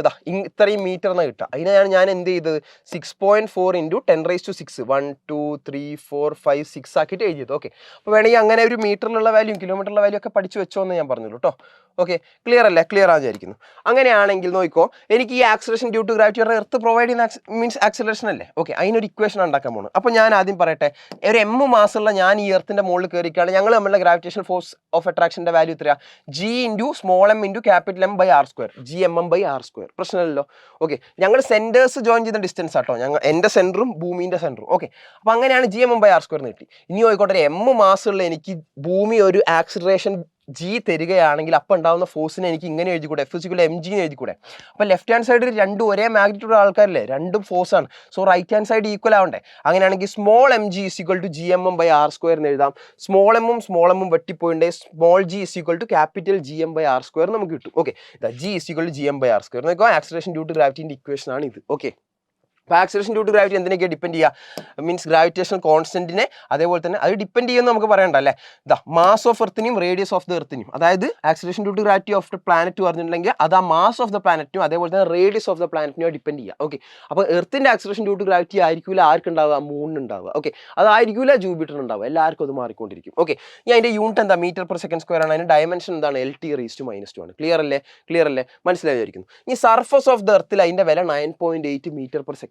സർഫസ് ഓഫ് ദ എർത്തിൽ അതിൻ്റെ വില എത്രയാണ്? 9.8 മീറ്റർ/s² ആണ്. ഓക്കെ, ഇത്രയും കാര്യങ്ങൾ നിങ്ങൾക്ക് ഓക്കെയാണ്. നോക്കിക്കോ, അത് എന്തുകൊണ്ടാണ് കിട്ടിയത്? നമ്മളൊന്ന് ആലോചിച്ച് നോക്കും. ജീൻ്റെ വില നമുക്കറിയാം 6.67 × 10⁻11. മാസ് ഓഫ് ദ എർത്ത് നമുക്കറിയാം 6 × 10⁻24. റേഡിയസ് ഓഫ് ദ എർത്ത് നമുക്കറിയാം 6.4 × 10⁻6 മീറ്റർ ആണ്. അതൊക്കെ കൂടെ വെച്ച് സോൾവ് ചെയ്യുമ്പോഴാണ് നമുക്ക് ഈ 9.8ൻ്റെ വാല്യൂ കിട്ടുന്നത്. ഓക്കെ അല്ലേ? ഇത്രയും കാര്യം ക്ലിയർ ആണെന്ന് വിചാരിക്കുന്നു. ഇനി ഈ ജി എപ്പോഴും ഇങ്ങനെ കോൺസ്റ്റന്റ് ആയിട്ട് നിൽക്കുന്നില്ല, ജി ഇങ്ങനെ മാറിക്കൊണ്ടിരിക്കും. ഇപ്പോൾ ഉദാഹരണത്തിന് ഷേപ്പിനനുസരിച്ച്, അതേപോലെ തന്നെ ഹൈറ്റിനനുസരിച്ച്, അതേപോലെ തന്നെ ഡെപ്തിനനുസരിച്ച് അത് നമ്മൾ പഠിക്കണം. ഓക്കെ, അപ്പോൾ ഞാൻ വെറുതെ ഒരു കാര്യം ചോദിക്കാം. ഞാൻ 2 മാസുള്ള ഡിഫറെൻറ്റ് മാസുള്ള ഒബ്ജക്റ്റ് എടുത്ത് നോക്കിക്കോ. ഒരു M മാസുള്ള ആളെ എടുത്ത് ഒരു 4M മാസുള്ള ഒരാളെ എടുത്ത് രണ്ടുപേരെയും സൈമൾട്ടേനിയസ്ലി ഒരേ ഹൈറ്റിൽ നിന്ന് ഡ്രോപ്പ് ചെയ്യാണ്. അങ്ങനെയാണെങ്കിൽ ആരാണ് ആദ്യം താഴെ എത്തുക? ഈ 4M ആണോ എത്തുക, ഈ M ആണോ ആദ്യം താഴെ എത്തുക? രണ്ടുപേരും ഒരേ ഹൈറ്റിൽ വെച്ചിട്ട് ഒരുമിച്ച് ഡ്രോപ്പ് ചെയ്യാൻ പോവാം. ആരാണ് ആദ്യം താഴെ എത്തുക? ഇയാളായിരിക്കും നിങ്ങൾ പറയും, പക്ഷെ തെറ്റാ, രണ്ടുപേരും ഒരുമിച്ചാണ് താഴെ എത്തുക. ഇപ്പോൾ ഉദാഹരണത്തിന് ഇപ്പം ഞാനിതാ ഇവിടെ 2 ആൾക്കാരുണ്ട്. അപ്പം രണ്ടുപേരും ഒരേ ലെവലിൽ വെച്ച് ഓക്കെ സൈമൾട്ടേനിയസ്ലി നോക്കിക്കോ ഞാൻ എന്ത് ചെയ്യാണ്? ഞാൻ ഒരുമിച്ച് വരെ ഡ്രോപ്പ് ചെയ്യാൻ പോകും. നോക്കിക്കോ രണ്ടൊച്ച നിങ്ങൾ ഒരുമിച്ചല്ലേ കേട്ടെ? രണ്ടൊച്ച നിങ്ങൾ ഒരുമിച്ചായിരിക്കില്ല കേട്ടെ? ആയിരിക്കും. കാരണം എന്താ? ആക്സിലറേഷൻ ഡ്യൂ ടു ഗ്രാവിറ്റി എന്ന് പറഞ്ഞാൽ ടൈമിനെ ഡിപ്പെൻഡ് ചെയ്യുന്ന സാധനമില്ല. അപ്പം നിങ്ങളോട് ഞാൻ പറയുകയാണ്, ഇവർ രണ്ടുപേരും ഒരു h ഡിസ്റ്റൻസ് താഴത്തോട്ട് വീഴാനെടുക്കുന്ന സമയം നിങ്ങൾക്ക് കണ്ടുപിടിക്കാം. എങ്ങനെ? h = ½ × g(t²) നമുക്ക് എഴുതാം. സോ ആ എടുക്കുന്ന ടൈം നമുക്ക് ഇക്വേഷൻ എഴുതാൻ എങ്ങനെ എഴുതാൻ പറ്റും? നോക്കിക്കോ, t² = 2h/g എന്ന് എഴുതാം, അല്ലെങ്കിൽ t = √2h/g എന്ന് എഴുതാം. അപ്പോൾ രണ്ടുപേരും ഒരേ സമയത്ത് തന്നെ താഴെ എത്തുക, ഒരേ h കവർ ചെയ്യാനാണെങ്കിൽ രണ്ടുപേരും. ഓക്കെ, ജീനെ പിന്നെ ടി ഡിപ്പെൻഡ് ചെയ്യുന്നില്ല, ജി ടിയിൽ ഡിപ്പെൻഡ് ചെയ്യുന്നില്ലല്ലോ. ഓക്കെ, സോ ഇവിടെ എന്താണ്? ഇതൊരു കോൺസ്റ്റന്റ് ആയിട്ടാണ് വരിക. രണ്ടുപേരും ഒരേ സമയത്താണ് എത്തുക. ഓക്കെ, രണ്ടുപേരും അതായത് h രണ്ടുപേർക്കും സെയിം ആണ്. ഓക്കെ, അപ്പോൾ രണ്ടുപേർക്കും ഒരേ വാല്യൂ ആണ് ഞാൻ ഉദ്ദേശിച്ചത് കേട്ടോ. അപ്പോൾ രണ്ടുപേർക്കും സെയിം h ആണ്, ജിയും രണ്ടുപേർക്കും സെയിം ആണ്. എർത്ത് പ്രൊവൈഡ് ചെയ്യുന്ന സാധനമല്ലേ? ഓക്കെ, അത് ഈ മാസിനെ ഡിപ്പെൻഡ് ചെയ്യുന്നില്ല, ഒബ്ജക്റ്റിന്റെ മാസിനല്ല ഡിപ്പെൻഡ് ചെയ്യുന്നത്. ആരെയാണ് ഡിപ്പെൻഡ് ചെയ്യുന്നത്? മാസ് ഓഫ് ദ പ്ലാനറ്റിനെയൊക്കെ ഡിപ്പെൻഡ് ചെയ്യുന്നത്. ഓക്കെ അല്ലേ? ക്ലിയർ ആണല്ലോ? അപ്പോൾ രണ്ടുപേരും ഒരുമിച്ച് താഴെത്തുക. ഇനി തൂവലും കോയിനും ഒക്കെ ഡ്രോപ്പ് ചെയ്യുന്ന എക്സ്പെരിമെന്റ് ഒക്കെ നിങ്ങൾ കണ്ടിട്ടുണ്ടാവും. അപ്പോൾ തൂവലാണ് പതുക്കെത്തുക. കാരണം എന്താ? എയർ റെസിസ്റ്റൻസ് ഉള്ളതുകൊണ്ടാണ്. എയർ റെസിസ്റ്റൻസ് ഇല്ലാത്തൊരവസ്ഥയാണെങ്കിൽ തൂവലും കല്ലും ഒരുമിച്ചായിരിക്കും വീഴുക. ഓക്കെ, അങ്ങനെയൊക്കെ നമുക്ക് പറയാം. ഓക്കെ, അപ്പോൾ അത് കഴിഞ്ഞിട്ട് ഈ acceleration due to gravity in terms of ഡെൻസിറ്റിന്റെ ടേംസിൽ ആക്സിലറേഷൻ ഡ്യൂ ടു ഗ്രാവിറ്റി എങ്ങനെ പറയാമെന്നാണ്. ഒന്നുമില്ല, GM/r² ഇല്ലേ, ഈ M മാറ്റിയിട്ട് നമ്മൾ ഡെൻസിറ്റിയിലേക്ക് ആക്കുക. എങ്ങനെ മാറ്റാം? ഡെൻസിറ്റി = മാസ് ബൈ വോളിയം എന്ന് അറിയാം. അങ്ങനെയാണ് മാസ് = വോളിയം × ഡെൻസിറ്റി എന്ന് എഴുതാം. ഓക്കെ, ഇനി ഒരു എർത്തിനെ സ്ഫിയർ ഓഫ് ഡെൻസിറ്റി റോയും റേഡിയസ് r ആയിട്ട് അസ്യൂം ചെയ്യുകയാണെങ്കിൽ വോളിയത്തിന് നമുക്ക് 4/3 πr³ എന്ന് എഴുതാം, ഡെൻസിറ്റി നമുക്ക് റോ എന്ന് എഴുതാം. ഓക്കെ, അങ്ങനെയാണ് മാസിനെ V റോ എന്ന് എഴുതുകയാണെങ്കിൽ V എത്രയാ? 4/3 πr³. റോ എത്രയാ? Density rho. ഓക്കെ, അപ്പോൾ mass is equal to V into rho. 4/3 pi R cube rho. കുഴപ്പമില്ലല്ലോ. ഇനി നേരെ സബ്സ്റ്റിറ്റ്യൂട്ട് ചെയ്യുക. Small G is equal G M by R square. മാസിന് ഇപ്പോൾ കിട്ടിയ value 4/3 pi R cube rho. 4/3 pi R cube rho ഇട്ട് കൊടുക്കുക. ആർ സ്ക്വയർ താഴെ ഉണ്ട്, ആറിൻ്റെ ക്യൂബ് മുകളിൽ നിന്ന് വെട്ടുക. So 4/3 G pi rho R എന്ന് പറയുന്നതായിരിക്കും acceleration due to gravity in terms of density. So നമുക്കൊരു പ്ലാനറ്റിൻ്റെ ഡെൻസിറ്റി വന്ന് അതിൻ്റെ റേഡിയസ് വന്ന് ഇനി ഇതിൻ്റെ 2 ടൈംസ് ആണ് വേറൊരു പ്ലാനറ്റ് എന്നൊക്കെ പറയുകയാണെങ്കിൽ acceleration due to gravity compare ചെയ്യാൻ പറ്റും. ഓക്കെ അല്ലേ? In terms of mass and radius നമ്മൾ തൊട്ട് മുന്നേ G M by R square എന്ന് പറഞ്ഞ ഇക്വേഷൻ പഠിച്ചു. In terms of density and radius ഇതേപോലെ തന്നെ 4/3 ജി പൈ റോ ആർ എന്ന് പറഞ്ഞ ഇക്വേഷൻ പഠിച്ചു. ക്ലിയർ അല്ലേ? ഓക്കെ, ഇനി നമ്മൾ ഈ ആക്സിലറേഷൻ ഡ്യൂ ടു ഗ്രാവിറ്റിന്റെ വേരിയേഷൻസിനെ പറ്റിയിട്ടാണ് പഠിക്കുന്നത്. എങ്ങനെയൊക്കെ വേരി ചെയ്യുന്നു? ഷേപ്പ് ഓഫ് ദ എർത്തിനനുസരിച്ച് മാറ്റം വരും. അതായത് എർത്ത് ഒരിക്കലും സ്ഫെറിക്കൽ ഷേപ്പ് അല്ല, എർത്ത് ഒരു ജിയോയിഡ് ഷേപ്പാണ്. ഓക്കെ, അങ്ങനെയാണെങ്കിൽ ആക്സിലറേഷൻ ഡ്യൂ ടു ഗ്രാവിറ്റി ആ ഷേപ്പിനനുസരിച്ച് ഒരു മാറ്റമുണ്ട്. ഓക്കെ, ഇനി ഡ്യൂ ടു ഹൈറ്റ് കാരണം ആക്സിലറേഷൻ ഡ്യൂ ടു ഗ്രാവിറ്റിക്ക് മാറ്റമുണ്ട്, ഡെപ്ത് കാരണമുണ്ട്. ഓക്കെ, അപ്പോൾ ഈ 2 ഡെറിവേഷൻസ് നിങ്ങൾ എന്തായാലും പഠിച്ചു വെക്കണം, പഠിച്ചു വെച്ചേ പറ്റുള്ളൂ. ഓക്കെ, അപ്പോൾ ഷേപ്പ് ഓഫ് ദ എർത്ത് കാരണമുള്ള വ്യത്യാസം നമുക്ക് പറയാം. നോക്കിക്കോ, എർത്തിന്റെ ഷേപ്പ് ഇതാ ഇങ്ങനെയാണ്, ഒരു ജിയോയിഡ് ഷേപ്പാണ്. ഓക്കെ, അപ്പം ഈ ഷേപ്പ് കാണുമ്പോൾ തന്നെ നിങ്ങൾക്ക് അറിയാം ആക്സിലറേഷൻ ഡ്യൂ ടു ഗ്രാവിറ്റി എന്തായാലും ഇൻവേഴ്സ്ലി പ്രൊപ്പോർഷണൽ ടു ഡിസ്റ്റൻസിന്റെ സ്ക്വയർ ആണ് അല്ലേ? അങ്ങനെ ഈ ഒരു ഷേപ്പ് കാണുമ്പോൾ നിങ്ങൾക്ക് അറിയാം. നോക്കിക്കോ, ഈ ഒരു സെന്ററിന് ഇങ്ങോട്ടേക്കുള്ള ഒരു ഡിസ്റ്റൻസ് കുറവും ഈ ഒരു സെന്ററിന് ഇങ്ങോട്ടേക്കുള്ള ഡിസ്റ്റൻസ് കൂടുതലുമാണ്. ഈ ഒരു പാർട്ടിന് എന്താ പറയുക? പോൾ എന്നാ പറയുക. ഇതിനൊക്കെ പോൾസ് എന്നാ പറയുക. ഓക്കെ, ഇതിനെ ഇക്വേറ്റർ എന്നാണ് പറയുക അല്ലേ? ഇക്വേറ്റർ ലൈൻ അങ്ങനെയൊക്കെ നിങ്ങൾ കണ്ടിട്ടുണ്ടോ? ജോഗ്രഫിയിലൊക്കെ കണ്ടുപിടിച്ചിട്ടുണ്ടാവും. സോ ഇത് പോളാണ്, ഇത് ഇക്വേറ്റർ ആണ്. അപ്പോൾ പോളിലേക്കുള്ള ഡിസ്റ്റൻസ് നിങ്ങൾ നോക്കുകയാണെങ്കിൽ കുറവാണ്, ഇക്വേറ്ററിലേക്കുള്ള ഡിസ്റ്റൻസ് കൂടുതലാണ്. നോക്കിക്കോ, ഡിസ്റ്റൻസ് കുറഞ്ഞിട്ടുണ്ടെങ്കിൽ ജി കൂടണം അല്ലേ? ഡിസ്റ്റൻസ് കൂടിയാൽ ജി കുറയണം, ഇൻവേഴ്സ്ലി പ്രൊപ്പോർഷണൽ അല്ലേ? സോ ഇത് കുറഞ്ഞാൽ ഇത് കൂടണം, ഇത് കൂടിയാൽ ഇത് കുറയണം, അങ്ങനെയല്ലേ വരേണ്ടത്? ഓക്കെ, അങ്ങനെയാണ് 6 കുറയുമ്പോൾ ജി കൂടണം. അപ്പോൾ നോക്കിക്കോ, പോളിൽ 6 കുറവായതുകൊണ്ട് തന്നെ ജി കൂടുതലാണ്. ഓക്കെ, ഇക്വേറ്ററിൽ 6 കൂടുതലായതുകൊണ്ട് ജി കുറവാണ്. ഇത്രയുള്ളൂ സംഭവം. ഓക്കെ, അപ്പോൾ പോളിലാണ് ആക്സിലറേഷൻ ഡ്യൂ ടു ഗ്രാവിറ്റി കൂടുതൽ, ഇക്വേറ്ററിൽ ആക്സിലറേഷൻ ഡ്യൂ ടു ഗ്രാവിറ്റി കുറവാണ്. ഓക്കെ, അപ്പോൾ ഒരു മാസം എടുത്തിട്ട് ഞാൻ പോളിൽ പോയിട്ട് തൂക്കി വെക്കുമ്പോഴും ഇക്വേറ്ററിൽ പോയി തൂക്കി വെക്കുമ്പോഴും എവിടെയാ വെയിറ്റ് കൂടുക? വെയിറ്റ് പോളിലായിരിക്കും കൂടുക. കാരണം എന്താ? വെയിറ്റിന്റെ ഇക്വേഷൻ എം ജി അല്ലടാ, എം ജി അല്ലേ? സോ ജി കൂടുന്നോടത്ത് വെയിറ്റ് കൂടും, ജി കൂടുന്നോടത്ത് വെയിറ്റ് കൂടും. മാസം ഒരിക്കലും മാറില്ല, മാസം എല്ലായിടത്തും ഫിക്സ്ഡ് ആണ്. ഓക്കെ, അപ്പോൾ ജി കൂടുന്നോടത്ത് വെയിറ്റ് കൂടും. സോ ഒരു സാധനം എടുത്ത് ഞാൻ ഇവിടെ കൊണ്ടുപോയി എം മാസിനെടുത്ത് ഇവിടെ കൊണ്ടുപോയിട്ട് ഞാൻ വെയിറ്റ് വെക്കുകയാണെങ്കിൽ ഇവിടെ ആയിരിക്കും വെയിറ്റ് കൂടുതലുണ്ടാവുക, ഇവിടെ കുറവായിരിക്കും. കാരണം ഇവിടെ ജി കുറവാണ്, ഇവിടെ ജി കൂടുതലാണ്. ഐഡിയ മനസ്സിലായല്ലോ? ഓക്കെ, അപ്പോൾ ഇക്വേറ്ററിൽ ആക്സിലറേഷൻ ഡ്യൂ ടു ഗ്രാവിറ്റിന്റെ വില ഏകദേശം 9.83 മീറ്റർ/സെക്കൻഡ് ആയിരിക്കും. അതേപോലെ തന്നെ നമ്മളുടെ ഇക്വേറ്റർ പോൾസ് കേട്ടോ, പോൾസിലെ ആക്സിലറേഷൻ ഡ്യൂ ടു ഗ്രാവിറ്റിന്റെ വില പറഞ്ഞാൽ ഏകദേശം 9.83 മീറ്റർ/സെക്കൻഡ് ആയിരിക്കും. ഇക്വേറ്ററിൽ ഏകദേശം 9.78 ആയിരിക്കും. ക്ലിയർലി ഇതിൻ്റെ ഒരു ആവറേജ് ആയിട്ടാണ് ഈ 9.8 ഒക്കെ വരുന്നത്. ഓക്കെ, ക്ലിയർ ആയി വിചാരിക്കുന്നു. ഈ ഡ്യൂ ടു ഹൈറ്റിനനുസരിച്ച് ആക്സിലറേഷൻ ഡ്യൂ ടു ഗ്രാവിറ്റി എങ്ങനെയാണ് മാറുന്നത്? നോക്കിക്കോ, ഞാൻ സർഫസ് ഓഫ് ദ എർത്തിൽ നിൽക്കുകയാണെങ്കിൽ നിങ്ങൾക്കറിയാം ആക്സിലറേഷൻ ഡ്യൂ ടു ഗ്രാവിറ്റിന്റെ ഇക്വേഷൻ GM/R² ആണ് അല്ലേ? ഞാനൊരു h ഹൈറ്റ് മുകളിലേക്ക് പോവുകയാണെങ്കിൽ ഇക്വേഷൻ മാറി. കാരണം എന്താ? എൻ്റെ സെന്ററും എർത്തിന്റെ സെന്ററും തമ്മിലുള്ള ഡിസ്റ്റൻസ് ഇപ്പോൾ R+H ആണ്. ഞാൻ എത്ര ഹൈറ്റ് മുകളിലേക്ക് പോയി അതും കൂടെ കൂടും. So GH is equal to GM/R+H². Okay അല്ലേ? കുഴപ്പമില്ലല്ലോ. ഇനി ഈ ഹൈറ്റിലുള്ള ആക്സിലറേഷൻ ഡ്യൂ ടു ഗ്രാവിറ്റിയും സർഫസിലുള്ള ആക്സിലറേഷൻ ഡ്യൂ ടു ഗ്രാവിറ്റിയും തമ്മിലുള്ള ഒരു റിലേഷൻ നമ്മൾ ഉണ്ടാക്കണം. ഒന്നുമില്ല, 2 ഇക്വേഷൻസ് ആയിട്ട് എടുക്കാം. GH is equal to GM/R+H², അതേപോലെ തന്നെ GS is equal to GM/R². Equation number 1 ഉം 2. 1/2 ചെയ്ത് എന്താ കിട്ടുക? GH/GS is equal to GM/R+H² okay, GM ഉം വെട്ടിപ്പോയി. നോക്കുക, അപ്പോൾ 1/R+H² 1/R² വരും. അങ്ങനെയാണെങ്കിൽ ഡിനോമിനേറ്റർ റെസിപ്രോക്കൽ വെച്ച് മൾട്ടിപ്ലൈ ചെയ്യുമ്പോൾ ഈ R² മുകളിലേക്ക് വരും അല്ലേ? അങ്ങനെയാണ് GH/GS is equal to R²/R+H². Okay, അങ്ങനെയാണ് GH/GS is equal to R²/R+H². കുഴപ്പമില്ലല്ലോ. അങ്ങനെയാണ് GH is equal to GS into R²/R+H². Clear അല്ലേ? ഇതാണ് ഹൈറ്റിനനുസരിച്ചുള്ള വേരിയേഷൻ. സോ ഹൈറ്റ് കൂടുകയാണെങ്കിൽ ജി കുറയുക ചെയ്യുക, ഹൈറ്റ് കൂടുകയാണെങ്കിൽ ജി കുറയുക. ഈ ഒരു സ്പെഷ്യൽ കണ്ടീഷൻ ഉണ്ട്. അതായത് ഈ height is very very very less than R. നോക്കിക്കോ, ഹൈറ്റ് റേഡിയസുമായിട്ട് കമ്പയർ ചെയ്യാൻ പറ്റാത്തൊരു ചെറിയൊരു വാല്യൂ ആണ് വിചാരിക്കും. അപ്പോൾ ചിലപ്പോൾ ഹൈറ്റ് നമുക്ക് R/4 R/2 എന്നൊക്കെ പറയാൻ പറ്റും. പക്ഷെ എന്നാൽ ആ ആറുമായിട്ട് പറയുമ്പോൾ ഭയങ്കര ചെറിയൊരു വാല്യൂ ആയിട്ട് വരുന്നതെങ്കിൽ നിങ്ങൾക്ക് വേറൊരു ഇക്വേഷൻ മീൻസ് ഇതിൻ്റെ അകത്ത് തന്നെ ഉണ്ടാക്കിയെടുക്കാൻ പറ്റും. ഓക്കെ, അങ്ങനെയാണ്. നോക്കിക്കോ, GH is equal to GS into R²/R+H² അല്ലടാ. അപ്പോൾ ഞാൻ ഇതിനെ സോൾവ് ചെയ്യാൻ നേരത്തെ എന്ത് ചെയ്താൽ മതി? ഈ R+H ആറിനെ പുറത്തെടുത്തിട്ടുണ്ടെങ്കിൽ എന്താ വരിക? R into 1+H/R എന്ന് വരും. R into 1+H/R. കുഴപ്പമില്ലല്ലോ? കുഴപ്പമില്ല. ഞാൻ അതിൻ്റെ ഒരു ഹോൾ സ്ക്വയർ ഇല്ലേ? ഒരു സ്ക്വയർ ഉണ്ട്, ആ സ്ക്വയർ ഇട്ട് കൊടുത്ത്. അങ്ങനെ GH is equal to GS into R² 2 terms ആയി. R² into 1+H/R². 2 ടേംസ് ആയല്ലോ. ഓക്കെ, രണ്ടും ഇപ്പോൾ വേറെ സ്ക്വയർ ചെയ്യണം. ഓക്കെ, ഈ R² മുകളിലുണ്ട്, താഴെയുണ്ട്, രണ്ടും കട്ട് ചെയ്ത് കളഞ്ഞു. രണ്ടും കട്ട് ചെയ്ത് കളഞ്ഞു. ഓക്കെ, അങ്ങനെയാണെങ്കിൽ GH is equal to GS into 1/1+H/R² എന്ന് വരും. ആ 1/H+R² നമുക്ക്, അതായത് 1/x²നെ x⁻² എന്ന് എഴുതി കൂടെ? 1/x²നെ x⁻² എന്ന് എഴുതി കൂടെ? അതേപോലെ തന്നെ 1/H+R² ഞാൻ 1+H/R⁻² എന്ന് എഴുതി. ഓക്കെ അല്ലേ? അങ്ങനെയാണെങ്കിൽ ഇത് ബൈനോമിയൽ നമ്മൾ എക്സ്പാൻഡ് ചെയ്യുകയാണെങ്കിൽ നോക്കിയോ, GH = GS × 1 ഈ -2 ഇതിൻ്റെ കൂടെ വരുന്ന ആലോചിച്ചാൽ മതി. -2 ഇതിൻ്റെ കൂടെ വരും, ഈ എച്ചിൻ്റെ കൂടെ വരും, അത്രയും ആലോചിച്ചാൽ മതിയോ. So GS × 1 - 2h/r. സോ ഈ ഇക്വേഷൻ കൂടെ നിങ്ങൾ പഠിച്ചു നോക്കുക. GH = GS × 1 - 2h/r. ഓക്കെ, ഇനി ഇപ്പോൾ നിങ്ങൾക്ക് ജനറലി കൺക്ലൂഡ് ചെയ്യാൻ പറ്റും, as H increases G increases, height കൂടിയാൽ G കുറയുക. ഓക്കെ, ഇതേപോലെ തന്നെ ഡെപ്തിന് ഒരു ഇക്വേഷൻ ഉണ്ട്. ഡെപ്തിൻ്റെ ഇക്വേഷൻ നിങ്ങൾക്ക് സിമ്പിൾ ആയിട്ട് ഡ്രൈവ് ചെയ്യാം. നോക്കിക്കോ, അപ്പം നമ്മൾ ഡെൻസിറ്റിൻ്റെ ടേംസിലേക്ക് ആദ്യം ഇക്വേഷൻ പറയാം. ഓക്കെ, ഡെൻസിറ്റിൻ്റെ ടേംസിൽ നിങ്ങൾ ആക്സലറേഷൻ ഡ്യൂ ടു ഗ്രാവിറ്റി പഠിച്ചാണ്. 4/3 g/ρr ആണ് അല്ലേ? So assuming earth to be a sphere of radius r and uniform density ρ, GS = 4/3 g/ρr അല്ലേ? അതായത് സർഫസിലുള്ള acceleration due to gravity 4/3 g/ρr വരും. ഞാൻ ഈ ഒരു ഡെപ്ത് D കുഴിച്ചിട്ട് ഈ ഒരു പോയിന്റിലാണ് നിൽക്കുന്നത് വിചാരിക്കും. ഓക്കെ, അങ്ങനെയാണ് അവിടുത്തെ acceleration due to gravity GD എന്നാണ് പറയുന്നത്. ഓക്കെ, അങ്ങനെയാണ് ആ GD എത്തുമ്പം എന്താണ് ഈ ഒരു ഇക്വേഷനിൽ വ്യത്യാസം വരിക? 4/3 കോൺസ്റ്റന്റാ, G ഒരു കോൺസ്റ്റന്റാ, പൈ ഒരു കോൺസ്റ്റന്റാ, റോയും കോൺസ്റ്റന്റാ, യൂണിഫോം ഡെൻസിറ്റിയാ, R മാറും അല്ലേ? അതായത് ഇനിയുള്ളത് ഇത്ര ഡിസ്റ്റൻസേ ഉണ്ടാവുള്ളൂ ഈ ഒരു പോയിന്റിലേക്കുള്ളത്. എന്ന് വെച്ചാൽ ടോട്ടൽ R ന്ന് D കുറഞ്ഞു, R - D ഡിസ്റ്റൻസ് ഉണ്ടാവുള്ളൂ, വേറൊരു മാറ്റവും ഉണ്ടാവില്ല. ഓക്കെ, അപ്പോൾ GDൻ്റെ ഇക്വേഷൻ നമുക്ക് എന്ത് എഴുതാം? 4/3 g/ρ × R - D എന്ന് എഴുതാം. ഓക്കെ, ഇനി ഇതേപോലെ തന്നെ റേഷ്യോ എടുത്താൽ മതി. 2/1 ഒക്കെ എടുത്തിട്ടുണ്ടെങ്കിൽ GD/GS = ഇതൊക്കെ കട്ടായിപ്പോയി, 4/3 g/ρ യും 4/3 g/ρ യും കട്ടായിപ്പോയി. പിന്നെ R - D/R എന്ന് വരും. ഓക്കെ, ഇതേപോലെ തന്നെ സോൾവ് ചെയ്യുക. R മുകളിൽ നിന്ന് കോമൺ എടുത്തു, R മുകളിൽ നിന്ന് കോമൺ എടുത്തിട്ടുണ്ടെങ്കിൽ എന്താ വരിക? R × 1 - D/R എന്ന് വരും. ഓക്കെ, ഇനി R അങ്ങോട്ട് കട്ട് ചെയ്ത് കളഞ്ഞിട്ടുണ്ടെങ്കിൽ GD = GS × 1 - D/R എന്ന് വരും. ഓക്കെ, അപ്പോൾ ഒറ്റ ഇക്വേഷൻ. നേരത്തെ സമയത്ത് നമ്മൾ 2 ഇക്വേഷൻ പഠിച്ചിരുന്നു സ്പെഷ്യൽ കേസ് ആയിട്ട് അല്ലേ? അപ്പോൾ ഇതിവിടെ ഒറ്റ ഇക്വേഷൻ ഉള്ളൂ. ഇനി നമുക്ക് പറയാം D കൂടിയാൽ G കുറയും അല്ലേ? ഈ ടേം കൂടിയിട്ടുണ്ടെങ്കിൽ ഈ ടേം കുറയല്ലേ ചെയ്യുക. സോ ഡെപ്ത് കൂടിയാലും ആക്സലറേഷൻ ഡ്യൂ ടു ഗ്രാവിറ്റി കുറയും, ഹൈറ്റ് കൂടിയാലും ആക്സലറേഷൻ ഡ്യൂ ടു ഗ്രാവിറ്റി കുറയും. ഓക്കെ, അപ്പോൾ maximum acceleration due to gravity surface of the എർത്തിലായിരിക്കും. സർഫസ് തന്നെ എവിടെയായിരിക്കും? അത് പോൾസിലായിരിക്കും ഏറ്റവും മാക്സിമം ഉണ്ടാവും. ക്ലിയർ അല്ലേ? നമുക്കൊരു ഗ്രാഫ് വരയ്ക്കാൻ പറ്റും. ഓക്കെ, അപ്പോൾ central acceleration due to gravity എത്രയാണെന്ന് ചോദിച്ചിട്ടുണ്ടെങ്കിൽ നിങ്ങൾക്ക് പറയാൻ പറ്റണം 0 ആണ്. കാരണം ഒന്ന് ജസ്റ്റ് സബ്സ്റ്റിറ്റ്യൂട്ട് ചെയ്ത് നോക്ക്.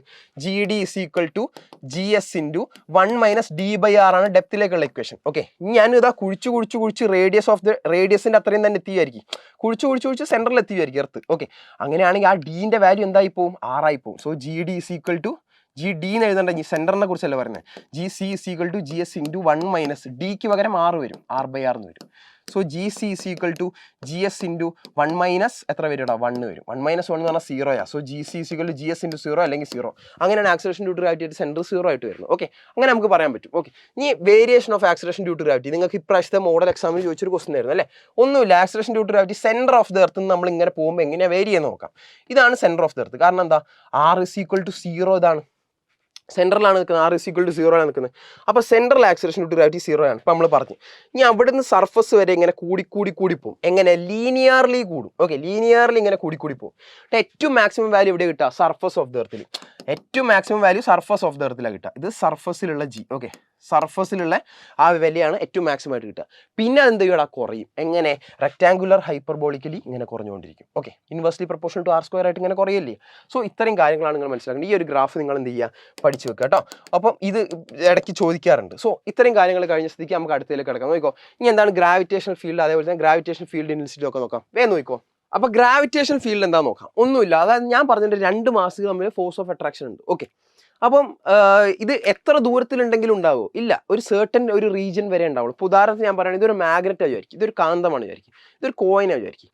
കാന്തത്തിൻ്റെ അടുത്താണ് കോയിൻ വെക്കുന്നതെങ്കിൽ നിങ്ങൾക്ക് എന്തായാലും നിങ്ങൾക്ക് അട്രാക്ഷൻ ഫീൽ ചെയ്യാം. ഓക്കെ, എന്നാൽ ഞാൻ എന്ത് ചെയ്യുക? ആ കോയിൻ നിങ്ങളെ കയ്യിൽ തരികയാണ്, ഒരു കോയിൻ നിങ്ങളുടെ കയ്യിൽ തരികയാണ്. കാന്തം എന്നിട്ട് ഞാൻ എൻ്റെ കയ്യിൽ പിടിക്കുക, മാഗ്നറ്റ് എൻ്റെ അടുത്തും കോയിൻ നിങ്ങളെടുത്തോ, മെറ്റൽ കോയിൻ. അങ്ങനെയാണെങ്കിൽ ആ ഒരു മെറ്റൽ കോയിൻ നേരെ നടന്നു വന്ന് ഇയാളുടെ അടുത്ത് വന്നിട്ട് അട്രാക്റ്റ് ആയി നിൽക്കുമോ? ഇല്ല. സോ ഒരു കാന്തത്തിന്റെ ചുറ്റും അല്ലെങ്കിൽ ഒരു മാഗ്നറ്റിന് ചുറ്റും ഏതൊരു റീജിയൻ വരെ മാത്രമേ ഈ അട്രാക്റ്റീവ് ഫോഴ്സ് അല്ലെങ്കിൽ ആ ഒരു ഫോഴ്സ് അട്രാക്റ്റീവ് നമുക്ക് പറയാൻ പറ്റില്ല, വേറൊരു മാഗ്നറ്റ് വരികയാണെങ്കിൽ റിപ്പൾസീവും വരാം. ഓക്കെ, സോ അത് ഞാനിവിടെ പറയുന്നില്ല, നിങ്ങൾ മനസ്സിലാക്കുക. ഒരു കാന്തത്തിന്റെ ചുറ്റും ഏതൊരു റീജിയൻ വരെ മാത്രമേ അതിന്റെ ഫോഴ്സ് ഫീൽ ചെയ്യാൻ പറ്റുന്നുള്ളൂ അല്ലേ? അതിൻ്റെ പുറത്ത് നിൽക്കുന്ന ആൾക്കാർക്ക് എന്ത് ചെയ്യാൻ പറ്റുന്നില്ല, ആ ഒരു ഫോഴ്സ് ഫീൽ ചെയ്യാൻ പറ്റില്ല. ഓക്കെ, അപ്പോൾ ഒരു സർട്ടൺ റീജിയൻ ഉണ്ട് ഈ മാഗ്നറ്റിൻ്റെ ചുറ്റും അല്ലേ, ഇതിൻ്റെ ഫോഴ്സ് ഫീൽ ചെയ്യുന്നത്. ഇതേപോലെ തന്നെ ഒരു മാസ് എടുക്കുകയാണെങ്കിൽ അതിൻ്റെ ചുറ്റും വേറൊരു മാസിന് അട്രാക്റ്റീവ് ഫോഴ്സ് ഫീൽ ചെയ്യിക്കുന്ന ഒരു റീജിയൻ ഉണ്ടാവും. ഓക്കെ, ആ റീജിയനെ വിളിക്കുന്ന പേരാണ് ഗ്രാവിറ്റേഷണൽ ഫീൽഡ്. ഓക്കെ, ആ ഗ്രാവിറ്റേഷണൽ ഫീൽഡിൻ്റെ ഉള്ളിൽ വേറൊരു മാസ് വന്നാൽ അവന് ഫോഴ്സ് ഓഫ് അട്രാക്ഷൻ ഫീൽ ചെയ്യുള്ളൂ, പുറത്താണെങ്കിൽ ഫോഴ്സ് ഓഫ് അട്രാക്ഷൻ ഫീൽ ചെയ്യില്ല. ക്ലിയർ അല്ലേ? അപ്പോൾ നിങ്ങൾക്ക് ലോജിക്കലി മനസ്സിലാൻ വേണ്ടി ഞാൻ ജസ്റ്റ് ഇവിടെ ഒരു ഫിഗർ വരച്ചിട്ടുണ്ട്, പക്ഷേ കറക്റ്റ് ഇങ്ങനെ ആയിരിക്കില്ല, ലോജിക്ക് ഞാൻ പറഞ്ഞുതരാം. നോക്കിക്കോ, അപ്പോൾ gravitation field region around a mass where its gravitation influence is felt. അതായത് ഇതാണ് ഒരു മാസ് എം. ഓക്കെ, അങ്ങനെയാണെങ്കിൽ ഇയാൾക്ക് വേറൊരാൾക്ക് gravitation force of attraction feel ചെയ്യിക്കാൻ ഒരു റീജൻ ഉണ്ടാവില്ലേ?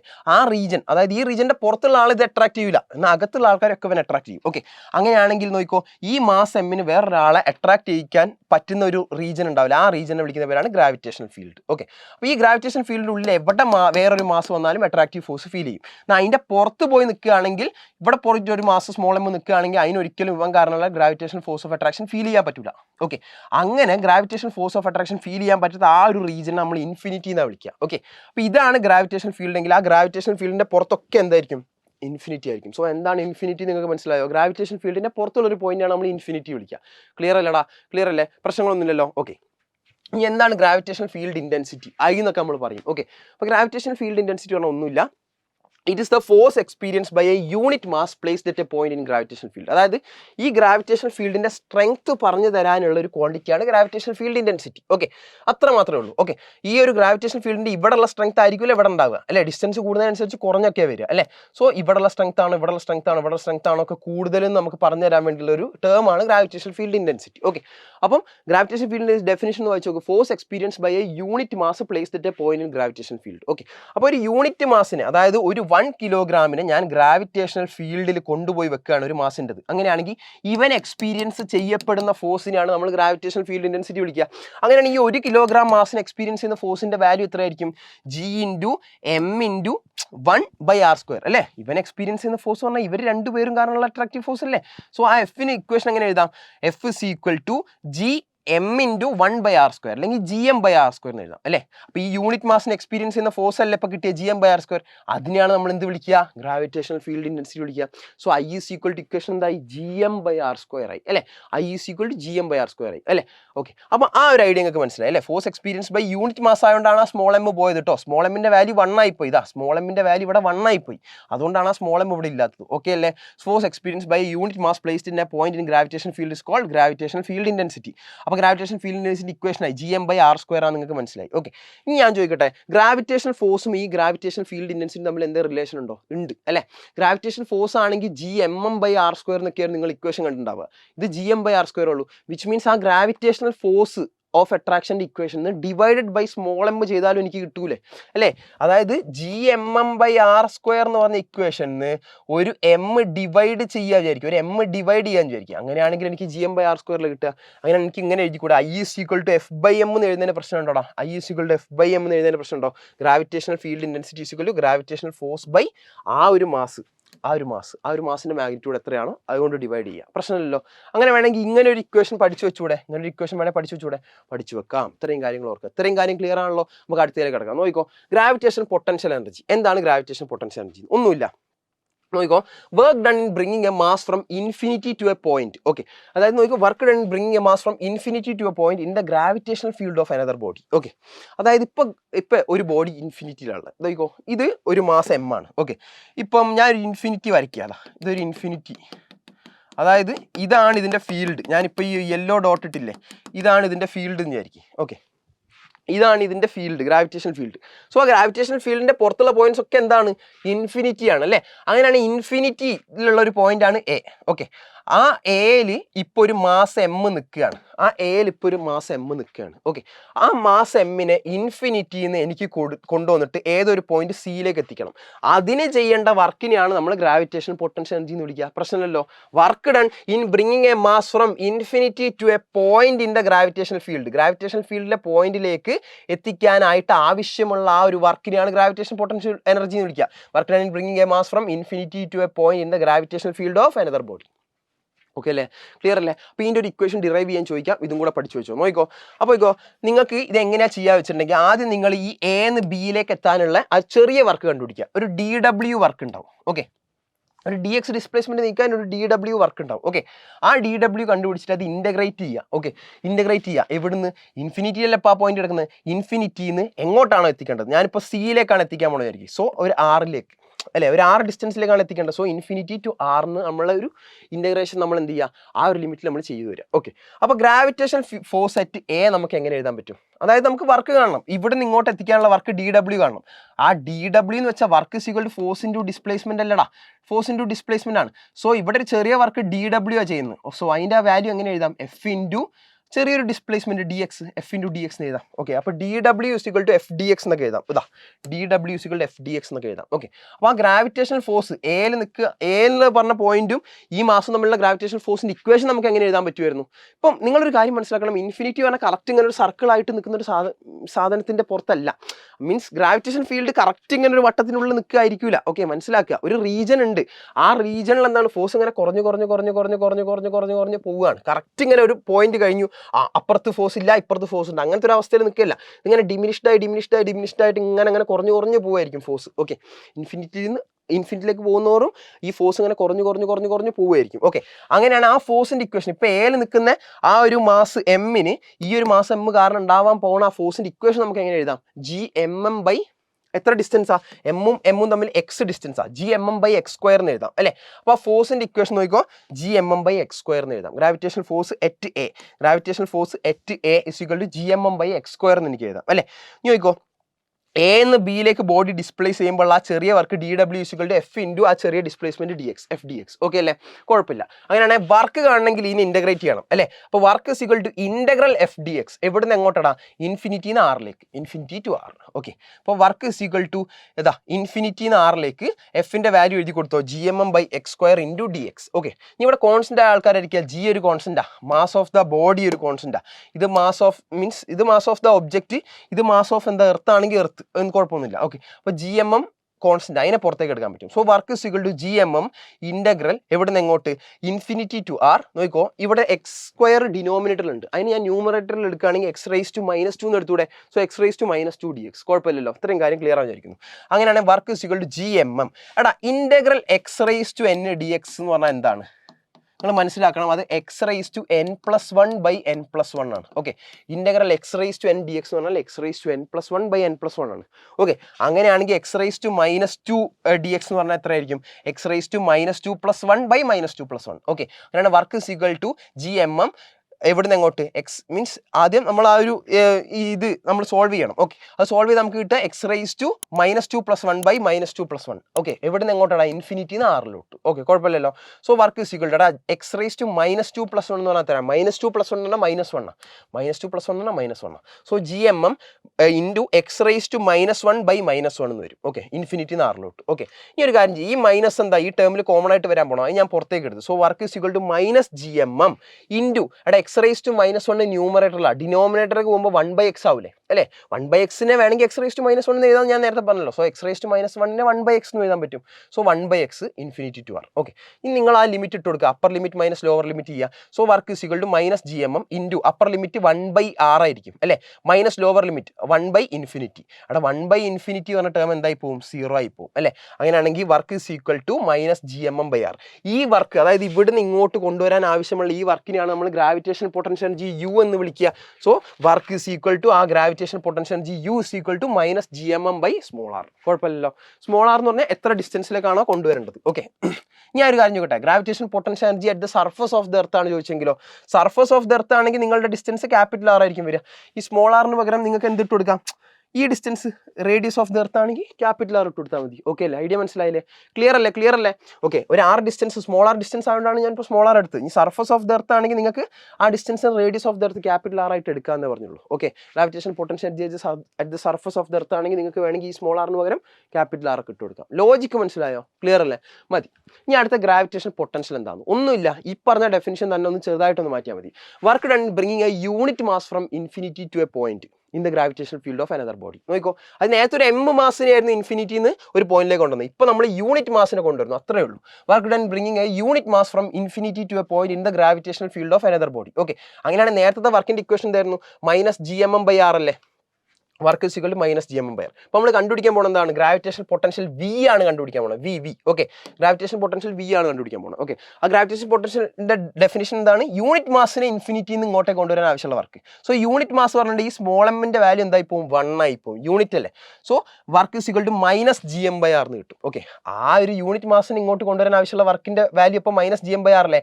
അതിനെ നമ്മൾ വി എന്ന് വിളിക്കുക. So work is equal to ആ gravitation potential equal to minus G M by R. എന്തുകൊണ്ടാണ് minus G M by R എന്ന്? നമ്മൾ ഇപ്പോൾ കൊണ്ടുവരുന്ന ആ സ്മോൾ എം യൂണിറ്റ് ആണ്, അല്ലെങ്കിൽ യൂണിറ്റ് മാസ് 1 കിലോഗ്രാമിനാണ് കൊണ്ടുവരുന്നത്. ഓക്കെ അല്ലേ? സോ ഇക്വേഷൻ നിങ്ങൾക്ക് മനസ്സിലായി, minus G M by R ആയിരിക്കും. Okay, minus G M by small R ആയിരിക്കും. സർഫസ് ഓഫ് ദ എർത്ത് ആണെങ്കിൽ സ്മോൾ ആർ നമുക്ക് ക്യാപിറ്റൽ ആർ ആയിട്ടൊക്കെ എഴുതാം. ഓക്കെ, ക്ലിയർ അല്ലേ? ഐഡിയ മനസ്സിലായോ? ബേസിക്കലി ഇത് ഡിസ്റ്റൻസ് ആണ് ഡിനോമിനേറ്ററിൽ വരുന്നത്. ഓക്കെ, അതിന് ഐഡിയ മനസ്സിലാക്കി വെക്കാം. മതിയടാ. ഇനി അടുത്തത് എസ്കേപ്പ് വെലോസിറ്റി. എന്താണ് എസ്കേപ്പ് വെലോസിറ്റി? എസ്കേപ്പ് വെലോസിറ്റി എന്ന് പറഞ്ഞിട്ടുണ്ടെങ്കിൽ ഒരു സാധനത്തിന് ഞാൻ എറിഞ്ഞിട്ട് പിന്നെ അത് തിരിച്ച് ഭൂമിയിലേക്ക് വരാത്തൊരവസ്ഥ ഉണ്ടാകുക. അങ്ങനെ എറിയണമെങ്കിൽ ഞാൻ എത്ര മിനിമം വെലോസിറ്റി എറിയണം? അതിനെയാണ് നമ്മൾ എന്ത് പറയുക? എസ്കേപ്പ് വെലോസിറ്റി പറയുക. അതായത് ഞാൻ ഈ ഒരു സാധനത്തിന് എറിഞ്ഞാൽ അത് തിരിച്ച് താഴത്തോട്ട് വരും അല്ലേ? കുറച്ചും കൂടെ ഫോഴ്സിൽ എറിഞ്ഞാലും അത് തിരിച്ച് താഴത്തോട്ട് വരും. ഓക്കെ, നല്ലൊരു വെലോസിറ്റി, അത്യാവശ്യം ഭയങ്കര വലിയൊരു വെലോസിറ്റിയിലാണ് ഈ സാധനത്തിനെ ഞാൻ പ്രൊജക്ട് ചെയ്യുന്നതെങ്കിൽ പിന്നെ അത് ഒരിക്കലും ഭൂമിയിലേക്ക് വരാത്തൊരവസ്ഥയിലേക്ക് എത്തും. ഓക്കെ, അങ്ങനെയാണെങ്കിൽ ആ ഒരു, അതായത് ഒരിക്കലും തിരിച്ചു വരാത്ത രീതിയിൽ എത്തിക്കണമെങ്കിൽ എത്ര മിനിമം വെലോസിറ്റി എറിയണം? ആ മിനിമം വെലോസിറ്റിനെ വിളിക്കുന്ന പേരാണ് എസ്കേപ്പ് വെലോസിറ്റി. നോക്കിക്കോ, minimum velocity with which an object must be projected so that it escapes the gravitation field of the earth. Gravitation ഫീൽഡിന്റെ പുറത്ത് പോയാലല്ലേ പിന്നെ പിടിച്ചു വലിക്കാണ്ടിരിക്കുക. ആലോചിച്ച് നോക്ക്, ഞാൻ പറഞ്ഞു ഇൻഫിനിറ്റി. നോക്കിക്കോ, ഇതാണ് ഒരു body of mass M. Okay, അങ്ങനെയാണെങ്കിൽ ഇതിന്റെ ഈ ഒരു റീജിയനിലൊക്കെ ഗ്രാവിറ്റേഷണൽ ഫോഴ്സ് എക്സ്പീരിയൻസ് ചെയ്യും. ഇതൊക്കെ അതിന്റെ ഫീൽഡ് ആയിരിക്കും. ഇത് അതിന്റെ ഗ്രാവിറ്റേഷൻ ഫീൽഡാണ്. എന്നാൽ പുറത്ത് എത്തിക്കഴിഞ്ഞാൽ ജസ്റ്റ് ഇൻഫിനിറ്റി അങ്ങോട്ട് കടന്നു വിചാരിക്കും. ഇൻഫിനിറ്റി കടന്നാൽ പിന്നെ ഫോഴ്സ് ഓഫ് അട്രാക്ഷൻ ഇല്ല ഇവർ തമ്മിൽ അല്ലേ? മീൻസ് അങ്ങനെ ഒരു റീജിയൻ ആയിട്ട് നമുക്ക് കൺസിഡർ ചെയ്യാൻ പറ്റില്ല. പക്ഷേ അങ്ങനെ കുറഞ്ഞു പോകാന്നുള്ള ലോജിക്കൊക്കെ നിങ്ങൾക്ക് അറിയണം. പക്ഷേ ഈ ഇൻഫിനിറ്റി എന്ന് പറഞ്ഞപ്പോൾ ലൈനായിട്ട് ഞാൻ കൺസിഡർ ചെയ്യുകയാണെങ്കിൽ, അല്ലെങ്കിൽ ഈ ഒരു റീജിയനായിട്ട് ഞാൻ ഗ്രാവിറ്റേഷൻ ഫീൽഡ് കൺസിഡർ ചെയ്യുകയാണെങ്കിൽ പുറത്തുള്ളൊക്കെ ഇൻഫിനിറ്റിയാണ്. സോ ആ ഇൻഫിനിറ്റിയിൽ എത്തിക്കഴിഞ്ഞാൽ പിന്നെ തിരിച്ച് താഴത്തോട്ട് വരില്ല. അങ്ങനെയാണെങ്കിൽ ഈ ഒരു ഗ്രാവിറ്റേഷൻ ഫീൽഡിനെ ക്രോസ് ചെയ്യിപ്പിക്കാൻ ആവശ്യമായിട്ടുള്ള ആ മിനിമം വെലോസിറ്റി, അതിനാണ് നമ്മൾ എസ്കേപ്പ് വെലോസിറ്റി എന്ന് വിളിക്കുക. കുഴപ്പമില്ലല്ലോ. ഓക്കെ, അങ്ങനെയാണ് എസ്കേപ്പ് വെലോസിറ്റിക്ക് ഒരു ഇക്വേഷൻ ഉണ്ടാക്കണം. സിമ്പിൾ ആണ്, ജസ്റ്റ് ഒരു എനർജി കൺസർവേഷൻ്റെ ഐഡിയ മാത്രം മതി. നോക്കിക്കോ, അപ്പോൾ ഇതാണ് നമ്മൾ എർത്ത്. ഓക്കെ, എർത്ത് അല്ലെങ്കിൽ ഏതെങ്കിലും ഒരു പ്ലാനറ്റ്, കുഴപ്പമൊന്നുമില്ല. ഓക്കെ, ഒരു പ്ലാനറ്റ് ഉണ്ട്, അതിൻ്റെ മാസ് എം ആണ്, റേഡിയസ് 6 ആണ്. ഓക്കെ, അങ്ങനെയാണെങ്കിൽ അതിൻ്റെ ഗ്രാവിറ്റേഷൻ ഫീൽഡാണ് ഞാൻ ഈ യെല്ലോ ലൈനിൽ വരച്ചത്. ഇതാണ് അതിൻ്റെ ഗ്രാവിറ്റേഷൻ ഫീൽഡ് നിങ്ങൾ വിചാരിക്കും. ഓക്കെ, അങ്ങനെയാണെങ്കിൽ ജസ്റ്റ് ആ ഇവിടെ ഒരു സ്മോൾ എം മാസ് ഉണ്ടായിരുന്നു. ആ സ്മോൾ എമ്മിനെ ഞാൻ എന്ത് ചെയ്യാടാ? പ്രൊജക്റ്റ് ചെയ്യുക ഏതോ ഒരു വെലോസിറ്റിയിൽ. ഓക്കെ, ഇനി അങ്ങനെ പ്രൊജക്റ്റ് ചെയ്തപ്പോൾ അത് ജസ്റ്റ് എന്ത് ചെയ്തടാ? ഗ്രാവിറ്റേഷൻ ഫീൽഡ് ക്രോസ് ചെയ്തു. ഓക്കെ, അപ്പോൾ ഇവിടെ എത്തി. അങ്ങനെയാണെങ്കിൽ അവിടെ എത്താൻ ആവശ്യമായുള്ള വെലോസിറ്റിനല്ലേ നമ്മൾ എസ്കേപ്പ് വെലോസിറ്റി എന്ന് വിളിക്കുക. ഓക്കെ, അപ്പോൾ എസ്കേപ്പ് വെലോസിറ്റിൻ്റെ വാല്യൂ നമ്മൾ കണ്ടുപിടിക്കാൻ പോകുന്നത്. സോ ജസ്റ്റ് ഒരു എനർജി കൺസർവേഷൻ മാത്രം ഉപയോഗിച്ചാൽ മതി. നിങ്ങൾ മനസ്സിലാക്കേണ്ടത് ടോട്ടൽ എനർജി എപ്പോഴും കൺസേർവ്ഡ് അറിയാം. സോ ഈ ഒരു പോയിന്റിലുള്ള total energy is equal to ഈ ഒരു പോയിന്റിലുള്ള ടോട്ടൽ എനർജി. ഇത്രയേ ഉള്ളൂ. ഓക്കെ, അങ്ങനെയാണ് സർഫസിലുള്ള ടോട്ടൽ എനർജി പറഞ്ഞാൽ എന്തൊക്കെയാണ് ഉണ്ടാവുക? കൈനറ്റിക് എനർജി ഉണ്ടാവും. കാരണം ഈ വെലോസിറ്റിയിൽ എറിയുന്ന ഒരു ബോഡിക്ക് കൈനറ്റിക് എനർജി ഉണ്ടാവും. അതേപോലെ തന്നെ ഗ്രാവിറ്റേഷൻ പൊട്ടൻഷ്യൽ എനർജി ഉണ്ടാവില്ല ഇവിടെ അല്ലേ? Minus G M M by capital R അല്ലേ? ക്യാപിറ്റൽ ആർ എന്തുകൊണ്ടായത്? ഞാൻ നേരത്തെ പൊട്ടൻഷ്യൽ എനർജീൻ്റെ minus G M M by small R പറഞ്ഞു. അതോടൊപ്പം ഞാൻ പറഞ്ഞ ഓർമ്മ ഉണ്ടോ? സർഫസ് ഓഫ് ദ എർത്തിലാണ് നിങ്ങൾക്ക് value minus G M M by capital R എടുത്താൽ മതി എന്ന് പറഞ്ഞ ഓർമ്മ ഉണ്ടോ? കാരണം ഇത് റേഡിയസ് ആണ്. ഐഡിയ മനസ്സിലായോ? സോ എർത്തിന്റെ സർഫസിലാണെങ്കിൽ നിങ്ങൾക്ക് ഗ്രാവിറ്റേഷൻ പൊട്ടൻഷ്യൽ എനർജി എന്ന് പറഞ്ഞിട്ടുണ്ടെങ്കിൽ minus G M M by capital R എഴുതാം. അതേപോലെ തന്നെ kinetic energy half M V square എന്ന് എഴുതാം. അത് എസ്കേപ്പ് വെലോസിറ്റി ആയതുകൊണ്ട് വി ഇ എന്നാണ് നമ്മൾ സൂചിപ്പിക്കുക.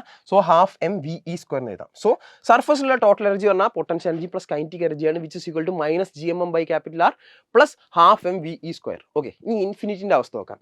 ജസ്റ്റ് ഈ ബോഡി ഇൻഫിനിറ്റി ക്രോസ് ചെയ്ത് വിചാരിക്കും. ഇൻഫിനിറ്റി ക്രോസ് ചെയ്തിട്ട് അവിടെ നിന്ന് ഇനി അങ്ങോട്ട് മുകളിലേക്ക് പോകണില്ല. ഓക്കെ, ഇൻഫിനിറ്റി ക്രോസ് ചെയ്തിട്ടല്ല, എന്താണ്? ഗ്രാവിറ്റേഷൻ ഫീൽഡ് ക്രോസ് ചെയ്തിട്ട്. ഓക്കെ, ഒരു body just gravitation field cross ചെയ്തിട്ട് അവിടെ നിന്ന്. ഓക്കെ, അപ്പോൾ ഇനി അത് മുകളിലോട്ട് പോകണില്ല, അല്ലെങ്കിൽ ഇനിയിപ്പോൾ അതിന് വെലോസിറ്റി ഇല്ല.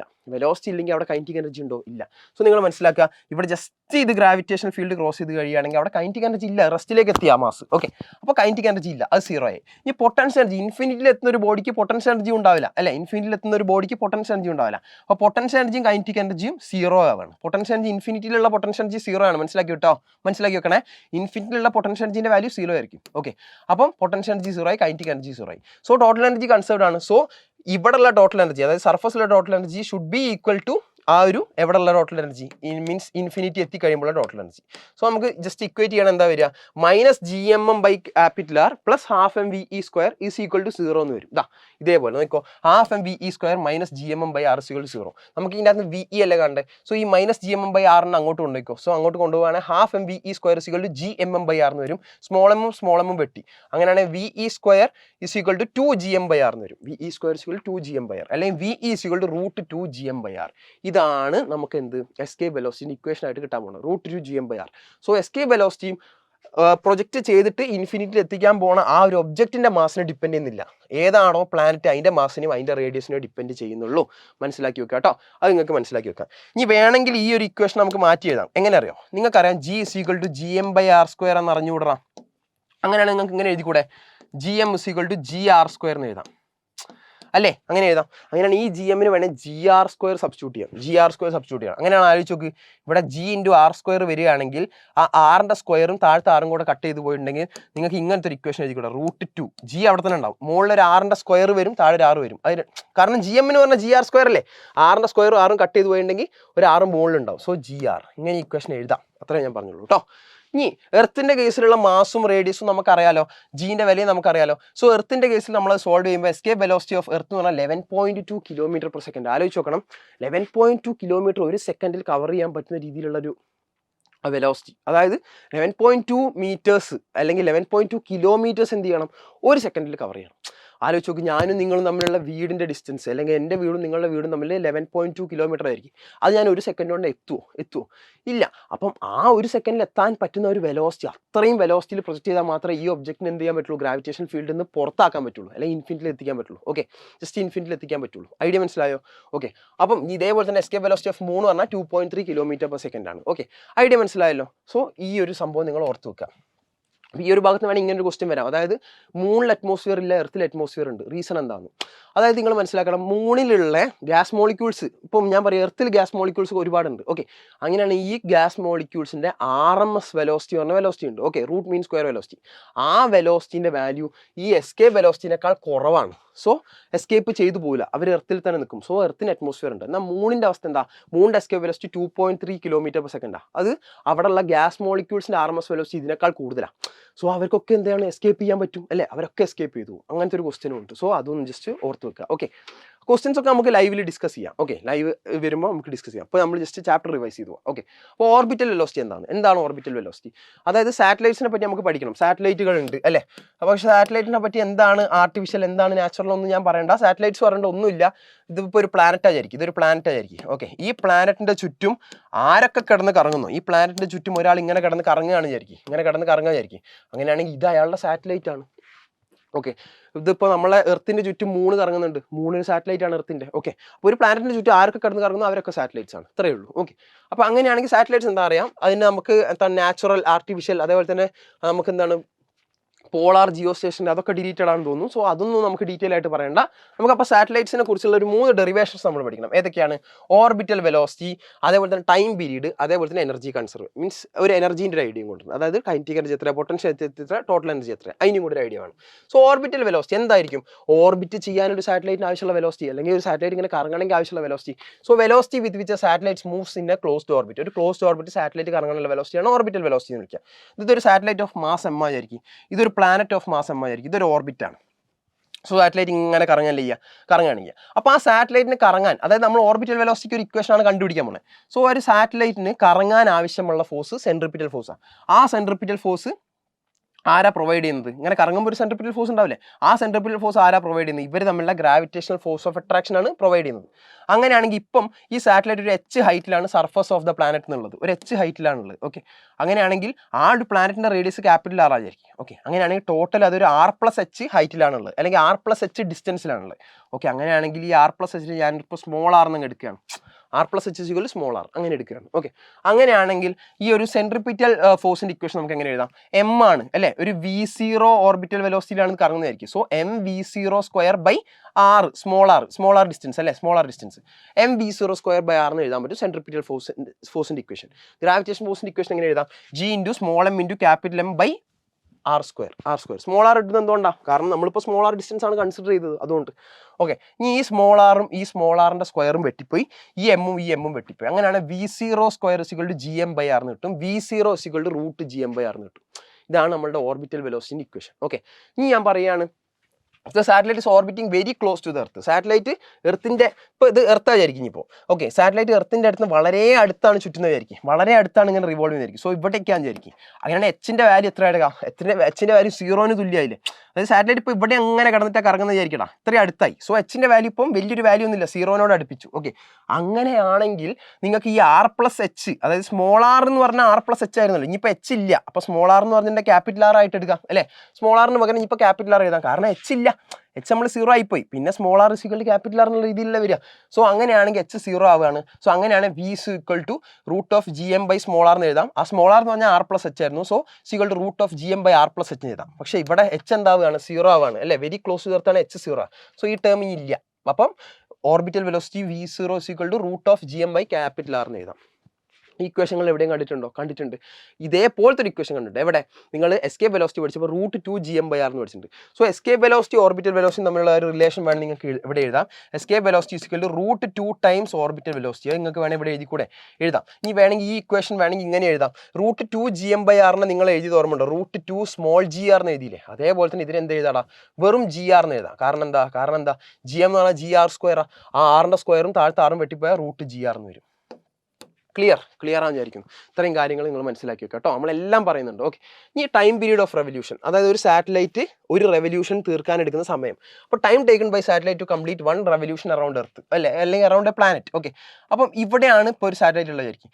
അതിങ്ങനെ ഒരു റെവല്യൂഷൻ ഇങ്ങനെ കംപ്ലീറ്റ് ചെയ്ത് തിരിച്ച് അവിടെ എത്താൻ എടുക്കുന്ന സമയം, അതിനെയാണ് നമ്മൾ എന്ത് വിളിക്കുക, ടൈം പീരീഡ് വിളിക്കുക. സോ ഒരു സർക്കുലർ ഓർബിറ്റാണ് വിചാരിക്കും. അങ്ങനെയാണെങ്കിൽ ഇത് എത്രയായിരിക്കും കവർ ചെയ്യുക, ഒരു R റേഡിയസ്, ഒരു സ്മോൾ ആർ റേഡിയസ് ആയിരിക്കും. ഇതാ സ്മോൾ ആർ റേഡിയസ്. അങ്ങനെയാണ് ഇതിങ്ങനെ കവർ ചെയ്യുമ്പം 2πr ആയിരിക്കും ടോട്ടൽ ഡിസ്റ്റൻസ് ഉണ്ടാവുക അല്ലേ. ടോട്ടൽ എത്ര ഡിസ്റ്റൻസ് സഞ്ചരിച്ചിട്ടുണ്ടാവും, 2πr ആയിരിക്കും. കാരണം സർക്കംഫറൻസ് എത്രയാണോ അതല്ലേ കവർ ചെയ്യാൻ പറ്റുക. സോ 2π സ്മോൾ ആർ കവർ ചെയ്തിട്ടുണ്ടാവും. ഓക്കെ, അപ്പം നമുക്കറിയാം velocity is equal to distance by time അല്ലെങ്കിൽ displacement by time. Distance by time എടുക്കുക. ഓക്കെ, അപ്പം speed is equal to distance by time, അങ്ങനെ എന്തെങ്കിലും എടുക്കുക. ഓക്കെ, അപ്പോൾ time is equal to distance by velocity നമുക്ക് എഴുതാൻ പറ്റും. ഡിസ്റ്റൻസ് എത്രയാ, 2πr ആയിരിക്കും. ഇവിടെ നിന്ന് ഇങ്ങോട്ടേക്ക് എത്തുമ്പോൾ ഡിസ്റ്റൻസ് 2πr ആയിരിക്കും. 2π ഇൻറ്റു സ്മോളർ ബൈ വെലോസിറ്റി. അപ്പോൾ ഇത് കറങ്ങണ വെലോസിറ്റിക്ക് നമുക്ക് ഓർബിറ്റൽ വെലോസിറ്റി എന്നല്ല വിളിക്കുക. So orbital velocity okay VO എന്ന് ഇട്ടാൽ മതി. ഓക്കെ, അങ്ങനെയാണെങ്കിൽ ഇത് സോൾവ് ചെയ്ത് വരികയാണെങ്കിൽ T is equal to √2πr by √GM/r എന്ന് വരും. അപ്പം ഇതിനെ റെസിപ്രോക്കൽ എടുത്ത് മൾട്ടിപ്ലൈ ചെയ്യണ്ടേ, അങ്ങനെയാണ് 2πr √R/GM എന്ന് വരും. ഓക്കെ, അങ്ങനെയാണെങ്കിൽ ഈ ആറിനെയും കൂടി ഉള്ളോട്ട് എടുക്കാനാണെങ്കിൽ ഇത് ഉള്ളിൽ R² ആയിട്ടാണ് പോവുക അല്ലേ. ആ ഉള്ളിലൊരു R² ഉണ്ടെങ്കിൽ അതിനെ പുറത്തേക്ക് എടുക്കുമ്പോഴല്ലേ വെറും R ആയിട്ട് വരിക. സോ ഇതിന് ഉള്ളോട്ട് എടുക്കുകയാണെങ്കിൽ R² ആയിട്ട് ഉള്ളോട്ട് പോകും. ഓക്കെ, പിന്നെ R²ഉം R കൂടെ മൾട്ടിപ്ലൈ ചെയ്താൽ R³ ആവും. സോ 2π √R³ ഇതാണ് ടൈം പീരീഡിന്റെ ഇക്വേഷൻ ആയിട്ട് വരിക. ഓക്കെ, നിങ്ങൾ മനസ്സിലാക്കേണ്ടത് എന്താ അറിയോ, very close to the earth ആയിരിക്കും. But T is equal to 2π √R³/GM. Okay, if the satellite is orbiting very close to the earth ആണെങ്കിൽ നേരത്തെ പോലെ തന്നെ H 0 ആയി. പിന്നെന്താണ്, R is equal to R+H ആയിരുന്നു. ഓക്കെ, എന്നാൽ H 0 ആവാണ് very close to the earth ആവണമെങ്കിൽ. So small R is equal to capital R എന്ന് എഴുതി കൂടെ. സോ സ്മോൾ ആറിന് പകരം ക്യാപിറ്റൽ ആർ എഴുതാം. So if the satellite is orbiting very close to earth ആണ് വിചാരിക്കും, പ്ലാനറ്റ് എർത്ത് ആയിരിക്കും. ഓക്കെ, അങ്ങനെയാണെങ്കിൽ T is equal to 2π √R³/GM എന്ന് എഴുതാലോ. എർത്തിന്റെ ഈ വാല്യൂസ് ഒക്കെ നമുക്കറിയാം, റേഡിയസ് അറിയാം, മാസ് അറിയാം, അതേപോലെ തന്നെ ജീൻ്റെ വിലയൊക്കെ അറിയാം. സോ അങ്ങനെയാണ് ഒരു സാറ്റലൈറ്റ് വളരെ എർത്തിൻ്റെ അടുത്ത് നിന്നാണ് ഇങ്ങനെ ഓർബിറ്റ് ചെയ്യുന്നതെങ്കിൽ അതിനെടുക്കുന്ന സമയം നമുക്ക് ഏകദേശം ഇത് സോൾവ് ചെയ്താൽ 84 മിനിറ്റ്സ് എന്നാണ് കിട്ടുക. ഓക്കെ അല്ലേ, അപ്പോൾ അതിൻ്റെ ഐഡിയ മനസ്സിലായോ? സോ ഇത്രയും കാര്യങ്ങൾ ശ്രദ്ധിച്ചു വെക്കാം. ഇനി ഇതാ എനർജി ഓഫ് എ സാറ്റലൈറ്റ്, അതായത് കൈനറ്റിക് എനർജി ഉണ്ടാവും, പൊട്ടൻഷ്യൽ എനർജി ഉണ്ടാവും, ടോട്ടൽ എനർജി ഉണ്ടാവും. ഓക്കെ, കൈനറ്റിക് എനർജി ½ mv0² എന്ന് ഇട്ട് കൊടുത്താൽ മതി അല്ലേ. V0ൻ്റെ വില നിങ്ങൾക്ക് അറിയാം, √GM/r അല്ലേ. അപ്പം ഹാഫ് ഇത് സ്ക്വയർ ചെയ്യുമ്പോൾ GM/r വരും. സോ GMM/2r ആണ് വരിക. ഓക്കെ, ഇനി means surface of the earth അല്ലെങ്കിൽ very close to the earth ആണെങ്കിൽ സ്മോൾ ആറിന് പകരം നേരത്തെ ചെയ്ത പോലെ തന്നെ ക്യാപിറ്റൽ ആർ ഇട്ട് കൊടുക്കാം. ഓക്കെ അല്ലേ, ലോജിക്ക് മനസ്സിലായില്ലേ? സോ കൈനറ്റിക് എനർജിൻ്റെ ഇക്വേഷൻ GMM/2r ആണ്. പൊട്ടൻഷ്യൽ എനർജി നമുക്ക് അറിയാം, GMM/r നമ്മൾ നേരത്തെ പഠിച്ച ഗ്രാവിറ്റേഷൻ പൊട്ടൻഷ്യൽ എനർജി അല്ലേ. MGH എടുക്കരുത്. ഓക്കെ, അത് വളരെ ചെറിയ ഹൈറ്റുകൾക്കൊക്കെ MGH എടുക്കുക, ഇതൊക്കെ വലിയ ഹൈറ്റുകളല്ലേ. So GMM/r. ഓക്കെ, GMM/r എടുക്കാം. Okay, GMM/r very close to the earth ആണെങ്കിൽ GMM/R എന്ന് എഴുതാൻ പറ്റും. ഓക്കെ അല്ലേ, കുഴപ്പമില്ല. ടോട്ടൽ എനർജി KE+PE, ഇത് രണ്ടും കൂടെ പ്ലസ് ചെയ്തിട്ട് നമുക്ക് കിട്ടുന്ന ടോട്ടൽ എനർജി -GMM/2r ആണ്. രണ്ടും കൂടെ പ്ലസ് ചെയ്ത് നോക്കിയാൽ മതി നിങ്ങൾ. ഓക്കെ, -GMM/2r കിട്ടും. ഓക്കെ, ഇത്രയും കാര്യങ്ങൾ ഓക്കെ ആണെങ്കിൽ ഇനി നമുക്ക് വേണമെങ്കിൽ ഇവർ തമ്മിൽ റിലേഷൻ ഉണ്ടാക്കാം. കൈനറ്റിക് എനർജിയും പൊട്ടൻഷ്യൽ എനർജിൻ്റെ കൈനറ്റിക് എനർജിയും ടോട്ടൽ എനർജിൻ്റെ ഇക്വേഷൻ കാണുമ്പോൾ അവർക്ക് തമ്മിൽ ഒരു റിലേഷൻ തോന്നില്ല, എന്തൊക്കെയോ ഒരു ബന്ധമുണ്ട് അല്ലേ. ജസ്റ്റ് നോക്കിക്കോ, KE = മൈനസ് ഓഫ് ടോട്ടൽ എനർജിയാണ്. ടോട്ടൽ എനർജിൻ്റെ കൂടെ ഒരു നെഗറ്റീവ് മൾട്ടിപ്ലൈ ചെയ്താൽ കൈനറ്റിക് എനർജിൻ്റെ ഇക്വേഷൻ ആവും. ഇനി വേണമെങ്കിൽ നോക്കിക്കോ, potential energy = 2 times total energy, അതായത് ടോട്ടൽ എനർജിൻ്റെ ഇക്വേഷൻ്റെ കൂടെ ഒരു 2 മൾട്ടിപ്ലൈ ചെയ്ത് വിചാരിക്കും. ഇപ്പോൾ 2 മൾട്ടിപ്ലൈ ചെയ്തിരിക്കും. ആ 2 ഈ 2 കൂടെ കട്ടായി പോയാൽ നമുക്ക് പൊട്ടൻഷ്യൽ എനർജിയുടെ ഇക്വേഷൻ കിട്ടും. ഓക്കെ, സോ നമുക്കിത് എങ്ങനെയൊക്കെ എഴുതിക്കൂടെ? സോ ആ റിലേഷൻ കിട്ടി. K E equal minus T E P E equal to T E. നമ്മൾ സാറ്റലൈറ്റ്സിനെ പറ്റിയുള്ള ഡെറിവേഷൻസ് ഒക്കെ നമ്മളവിടെ കഴിഞ്ഞു. ഇനി ഇതാ കെപ്ലേഴ്സ് ലോസിലേക്കാണ് കിടക്കുന്നത്. ലാസ്റ്റത്തെ പോർഷൻ എത്തി. ഇതും കൂടെ കഴിഞ്ഞാൽ കഴിഞ്ഞു. ഓക്കെ, അപ്പോൾ കെപ്ലേഴ്സ് ലോയിൽ law of orbits, law of areas, law of periods, ഇത് കഴിഞ്ഞാൽ നമുക്ക് നിർത്താം കേട്ടോ. കഴിഞ്ഞു. ഓക്കെ, അപ്പോൾ വേഗം നോക്കിക്കോ, അത് നോക്കിക്കോ. അപ്പോൾ നമ്മൾ ഫസ്റ്റത്തെ ലോയിലേക്ക് കിടക്കുകയാണ്, കെപ്ലേഴ്സ് ഫസ്റ്റ് ലോ അല്ലെങ്കിൽ ലോ ഓഫ് ഓർബിറ്റ്സ്. എന്താ പറയുന്നത്? Every planets revolve around the sun in elliptical orbits with sun at one of the foci.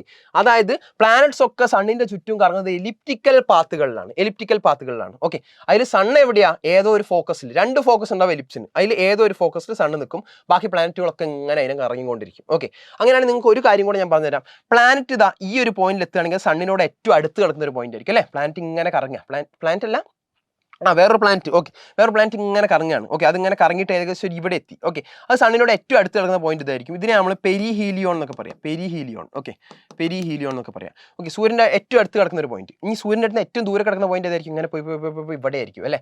ഇതിനാണ് നമ്മൾ എപ്ഹീലിയോൺ എന്നൊക്കെ വിളിക്കുക. എപ്ഹീലിയോൺ. ഓക്കെ, പെരിഹീലിയോൺ, എപ്ഹീലിയോൺ വെറുതെ പറഞ്ഞതേ ഉള്ളൂ. നമുക്ക് ജസ്റ്റ് അടുത്ത സെക്കൻഡ് ലോ പഠിക്കുമ്പോൾ കുറച്ച് കാര്യങ്ങൾ വേണമെങ്കിൽ ഇവിടെ ആഡ് ചെയ്യാം. ഓക്കെ, അപ്പം every planets revolve around the sun in elliptical orbits in which sun is kept at one of the foci. Okay, മനസ്സിലായല്ലോ? ഓക്കെ, ഇനി കെപ്ലർ സെക്കൻഡ് ലോ എന്താണ്? ലോ ഓഫ് ഏരിയാസ് എന്നൊക്കെ പറയും. നോക്കോ, അതായത് ഏരിയൽ വെലോസിറ്റി കോൺസ്റ്റന്റ് ആണെന്ന് എഴുതിയാൽ മതി. അല്ലെങ്കിൽ എന്താണ് നിങ്ങൾ എഴുതുക? The radius vector drawn from sun to planet sweeps out equal areas in equal intervals of time. അങ്ങനെയൊക്കെ എഴുതാം. ഓക്കെ, അപ്പോൾ ഇതിനകത്ത് കുറച്ച് കാര്യങ്ങൾ ഞാൻ എക്സ്ട്രാ പറഞ്ഞുതരാം. നോക്കിക്കോ, അപ്പം ഇതാണ് പ്ലാനറ്റ് വിചാരിക്കും നമ്മളുടെ. ഓക്കെ, അപ്പോൾ പ്ലാനറ്റ് കറങ്ങിയിട്ട് ഇവിടെ എത്തി. ഓക്കെ, അപ്പം ആ ഒരു റേഡിയസ് വെക്ടർ ഒരു ഏരിയ കവർ ചെയ്തില്ലടാ, അതിനാണ് ഏരിയ സ്വെപ്റ്റ് എന്നൊക്കെ പറയുന്നത്. ഓക്കെ, അപ്പോൾ നോക്കിക്കോ, ഒരു A2 ഏരിയ ഒരു T2 സമയം കൊണ്ട് സ്വീപ്പ് ചെയ്തുമായിരിക്കും. ഓക്കെ, ഞാൻ ആ പ്ലാനറ്റ് ഇങ്ങനെ വന്ന് ഇവിടെ എത്തി. ഓക്കെ, എന്നിട്ട് ഇവിടെ നിന്ന് ഇങ്ങോട്ടേക്ക് വന്നു. സോ ഒരു A1 ഏരിയ T1 ടൈമിൽ കവർ ചെയ്ത് വിചാരിക്കും. അപ്പോൾ ഇത്ര മാത്രമേ പറയുന്നുള്ളൂ. ഏരിയൽ വെലോസിറ്റി കോൺസ്റ്റന്റ് ആണ്, വിച്ച് മീൻസ് ആ A/T വാല്യൂ എപ്പോഴും കോൺസ്റ്റന്റ് ആണ്. A/T ഒരു കോൺസ്റ്റന്റ് ആണ്, അതാണ് സംഭവം. ഓക്കെ, dA/dt കോൺസ്റ്റന്റ് ആണ്. ഇതിനെയാണ് നമ്മൾ ഏരിയൽ വെലോസിറ്റി എന്നൊക്കെ വിളിക്കുക. ഇതൊരു കോൺസ്റ്റന്റ് ആണെന്ന് പറയുന്നതാണ് സംഭവം. നോക്കിക്കോ, aerial velocity of A planet is constant, dA/dt എപ്പോഴും കോൺസ്റ്റന്റ് ആയിരിക്കും. സോ നമുക്ക് ഇങ്ങനെ എഴുതിക്കൂടെ? A1/T1, ഇവിടുത്തെ ഏരിയ 1 അതിനെടുത്ത സമയം T1 ഇസ് ഈക്വൽ ടു എന്തായിരിക്കണം? A2/T2 ആയിരിക്കണം അല്ലേ? ഇത് കോൺസ്റ്റന്റ് അല്ലേ? സോ ഇങ്ങനെയല്ലേ ഇക്വേഷൻ എഴുതേണ്ടി വരിക. So A1/A2 is equal to T means A1/A2 is equal to T1/T2 എന്ന് എഴുതാം, അല്ലെങ്കിൽ A1/T1 is equal to A2/T2 എന്ന് എഴുതാം അല്ലേ? പ്രശ്നമൊന്നുമില്ല അല്ലേ? അപ്പോൾ ഇത്രയും കാര്യങ്ങൾ നിങ്ങൾക്ക് മനസ്സിലായിരിക്കുന്നു. കുഴപ്പമില്ലല്ലോ, ക്ലിയർ ആണെന്ന് വിചാരിക്കുന്നു. അങ്ങനെയാണെങ്കിൽ dA/dt ഒരു കോൺസ്റ്റന്റ് എന്ന് പറഞ്ഞല്ലോ, ആ dA/dtന്റെ ഒരു വില എന്ന് പറഞ്ഞിട്ടുണ്ടെങ്കിൽ L/2m ആയിരിക്കും. L എന്ന് പറഞ്ഞാൽ ആംഗുലാർ മൊമെന്റം, M എന്ന് പറഞ്ഞിട്ടുണ്ടെങ്കിൽ മാസ് ഓഫ് ദ സാറ്റലൈറ്റ്. ഏത് സാറ്റലൈറ്റ് ആണോ, സാറ്റലൈറ്റ് അല്ല, ഏത് പ്ലാനറ്റ് ആണോ കറങ്ങുന്നത് അതിന്റെ mass, L/2m, angular momentum by 2m എന്ന് എഴുതാം. ഇനി നമുക്ക് വേണമെങ്കിൽ ഇങ്ങനെ എഴുതാം, L is equal to mvr നമ്മൾ പഠിച്ചതല്ലേ അല്ലേ? അങ്ങനെയാണ് നമുക്ക് L/2m വേണം എങ്ങനെ എഴുതാടാ? L/2m വേണം എങ്ങനെ എഴുതാം? എല്ലിന് പകരം mvr ഇട്ട് കൊടുക്ക്, mvr/2m ഇട്ടൂടെ? എമ്മും കട്ട് ചെയ്യാം. അങ്ങനെയാണ് vr/2 എന്ന് എഴുതിക്കൂടാ അല്ലേ? vr/2 എന്ന് എഴുതാം. ഇനി അങ്ങനെയാണ് ഇതാ vr/2 എന്ന് എഴുതാൻ വേണമെങ്കിൽ. ഓക്കെ, ഇനി അങ്ങനെ മാത്രമാണോ എഴുതുക? അങ്ങനെ മാത്രം എഴുതാൻ നിർബന്ധമില്ല. നോക്കിക്കോ, v is equal to r⍵ എന്ന് പഠിച്ചിട്ടില്ല നിങ്ങൾ? v is equal to r⍵ എന്ന് പഠിച്ചില്ലേ? അങ്ങനെ r⍵ into r/2 എന്ന് എഴുതിക്കൂടെ അല്ലേ? ഇങ്ങനെ എഴുതിക്കൂടെ? സോ r⍵ into r എന്ന് പറഞ്ഞാൽ r²ω/2 അങ്ങനെ എഴുതാൻ വേണമെങ്കിൽ. അപ്പോൾ അതും എഴുതിക്കോ, r²ω/2. സോ ഇതൊക്കെ നിങ്ങൾക്ക് അഡീഷണലി നിങ്ങൾക്ക് ഇങ്ങനെയൊക്കെ ചെയ്യാമെന്ന് ഞാൻ ഉദ്ദേശിക്കുന്നതാണ് കേട്ടോ. സോ ബൈ ഹാർട്ടൊന്നും ചെയ്യേണ്ട. L/2m നിങ്ങൾക്ക് ഇങ്ങനെ സോൾവ് ചെയ്യാൻ അറിയായിരിക്കും. L is equal to mvr എന്ന് അറിഞ്ഞിട്ടുണ്ടെങ്കിൽ എല്ലാവർക്കും ചെയ്യാം. L is equal to mvr/2m, m കട്ടായാണ് vr/2 എന്ന്. v is equal to r⍵ എന്ന് അറിയുന്ന ആൾക്കാർക്ക് പിന്നെ അത് അങ്ങനെയും ആക്കാൻ പറ്റും. ഓക്കെ അല്ലേ? ക്ലിയർ ആണെന്ന് വിചാരിക്കുന്നു. ക്ലിയർ അല്ലേ? ഓക്കെ, അത്രയും കാര്യങ്ങൾ അവിടെ മതി. ഇനി വേണമെങ്കിൽ ഒരു കാര്യം കൂടെ ഞാൻ പറഞ്ഞുതരാം, ശ്രദ്ധിച്ചോ. അതായത് ഇത് സണ്ണ്. ഓക്കെ, ഇത് സണ്ണ്. ഓക്കെ, നോക്കി ശ്രദ്ധിച്ചോ, ഇത് സണ്ണ്, ഇതാണ് നമ്മളുടെ പ്ലാനറ്റ്, ഒരു പ്ലാനറ്റ്. സോ നമുക്കറിയാം ഈ പ്ലാനറ്റ് ഇങ്ങനെ കറങ്ങുമ്പോൾ ഇവിടെ സെൻട്രിപിറ്റൽ ഫോഴ്സ് ഉണ്ടാവുന്നുണ്ട് അല്ലേ? അപ്പോൾ ആ സെൻട്രിപിറ്റൽ ഫോഴ്സ് പ്രൊവൈഡ് ചെയ്യുന്ന ഗ്രാവിറ്റേഷണൽ ഫോഴ്സ് ആണ്. ഞാൻ ചോദിക്കട്ടെ, ഈ പ്ലാനറ്റ് ഇങ്ങനെ കറങ്ങുമ്പോൾ ഇതിൻ്റെ ടോർക്ക് എത്രയായിരിക്കും ടോർക്ക്? പ്ലാനറ്റ് ഇങ്ങനെ കറങ്ങുക. സോ ടോർക്ക് കറങ്ങുമ്പോൾ ടോർക്ക് ഉണ്ടാവുമല്ലോ. ഓക്കെ, നമ്മൾ റൊട്ടേഷൻ മോഷനിലൊക്കെ പറഞ്ഞല്ലോ. സോ ടോർക്ക് ഉണ്ടാവും. ടോർക്ക് എത്രയായിരിക്കും എന്ന് ജസ്റ്റ് പറഞ്ഞു നോക്ക്. Torque is equal to r×f എന്നൊക്കെ നമ്മൾ പഠിച്ച്, പഠിച്ച്. പക്ഷെ ഒരു പ്രശ്നം നോക്കിയേ, ഫോഴ്സ് എന്ന് പറയുന്നത് ഇവർ തമ്മിലുള്ള ഗ്രാവിറ്റേഷണൽ ഫോഴ്സാണ്. അത് ഈ ലൈനിലാണ് ആക്ട് ചെയ്യുന്നത്. ഓക്കെ, ഇവർ തമ്മിലുള്ള ഡിസ്റ്റൻസും ഈ ലൈനിലല്ലേ? ഞാൻ നിങ്ങൾക്ക് റൊട്ടേഷൻ എടുത്തപ്പോൾ പറഞ്ഞതാണ്. മീൻസ് ഫോഴ്സും അതേപോലെ തന്നെ ഡിസ്റ്റൻസും ഒരു ലൈനിലാണെങ്കിൽ ആലോചിച്ച് നോക്കണം. ഒന്നിലെ θ 0 ആണ്, അല്ലെങ്കിൽ θ 180 ആണ് അല്ലേ?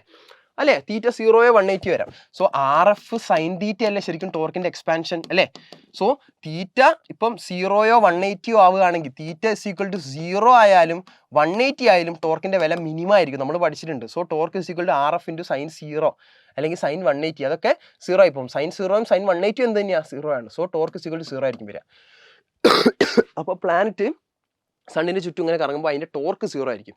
ടോർക്ക് 0 ആണ്, നിങ്ങളൊരു കാര്യം പഠിച്ചിട്ടുണ്ട്. ടോർക്ക് 0 ആണെങ്കിൽ എന്തായിരിക്കും കോൺസ്റ്റന്റ്?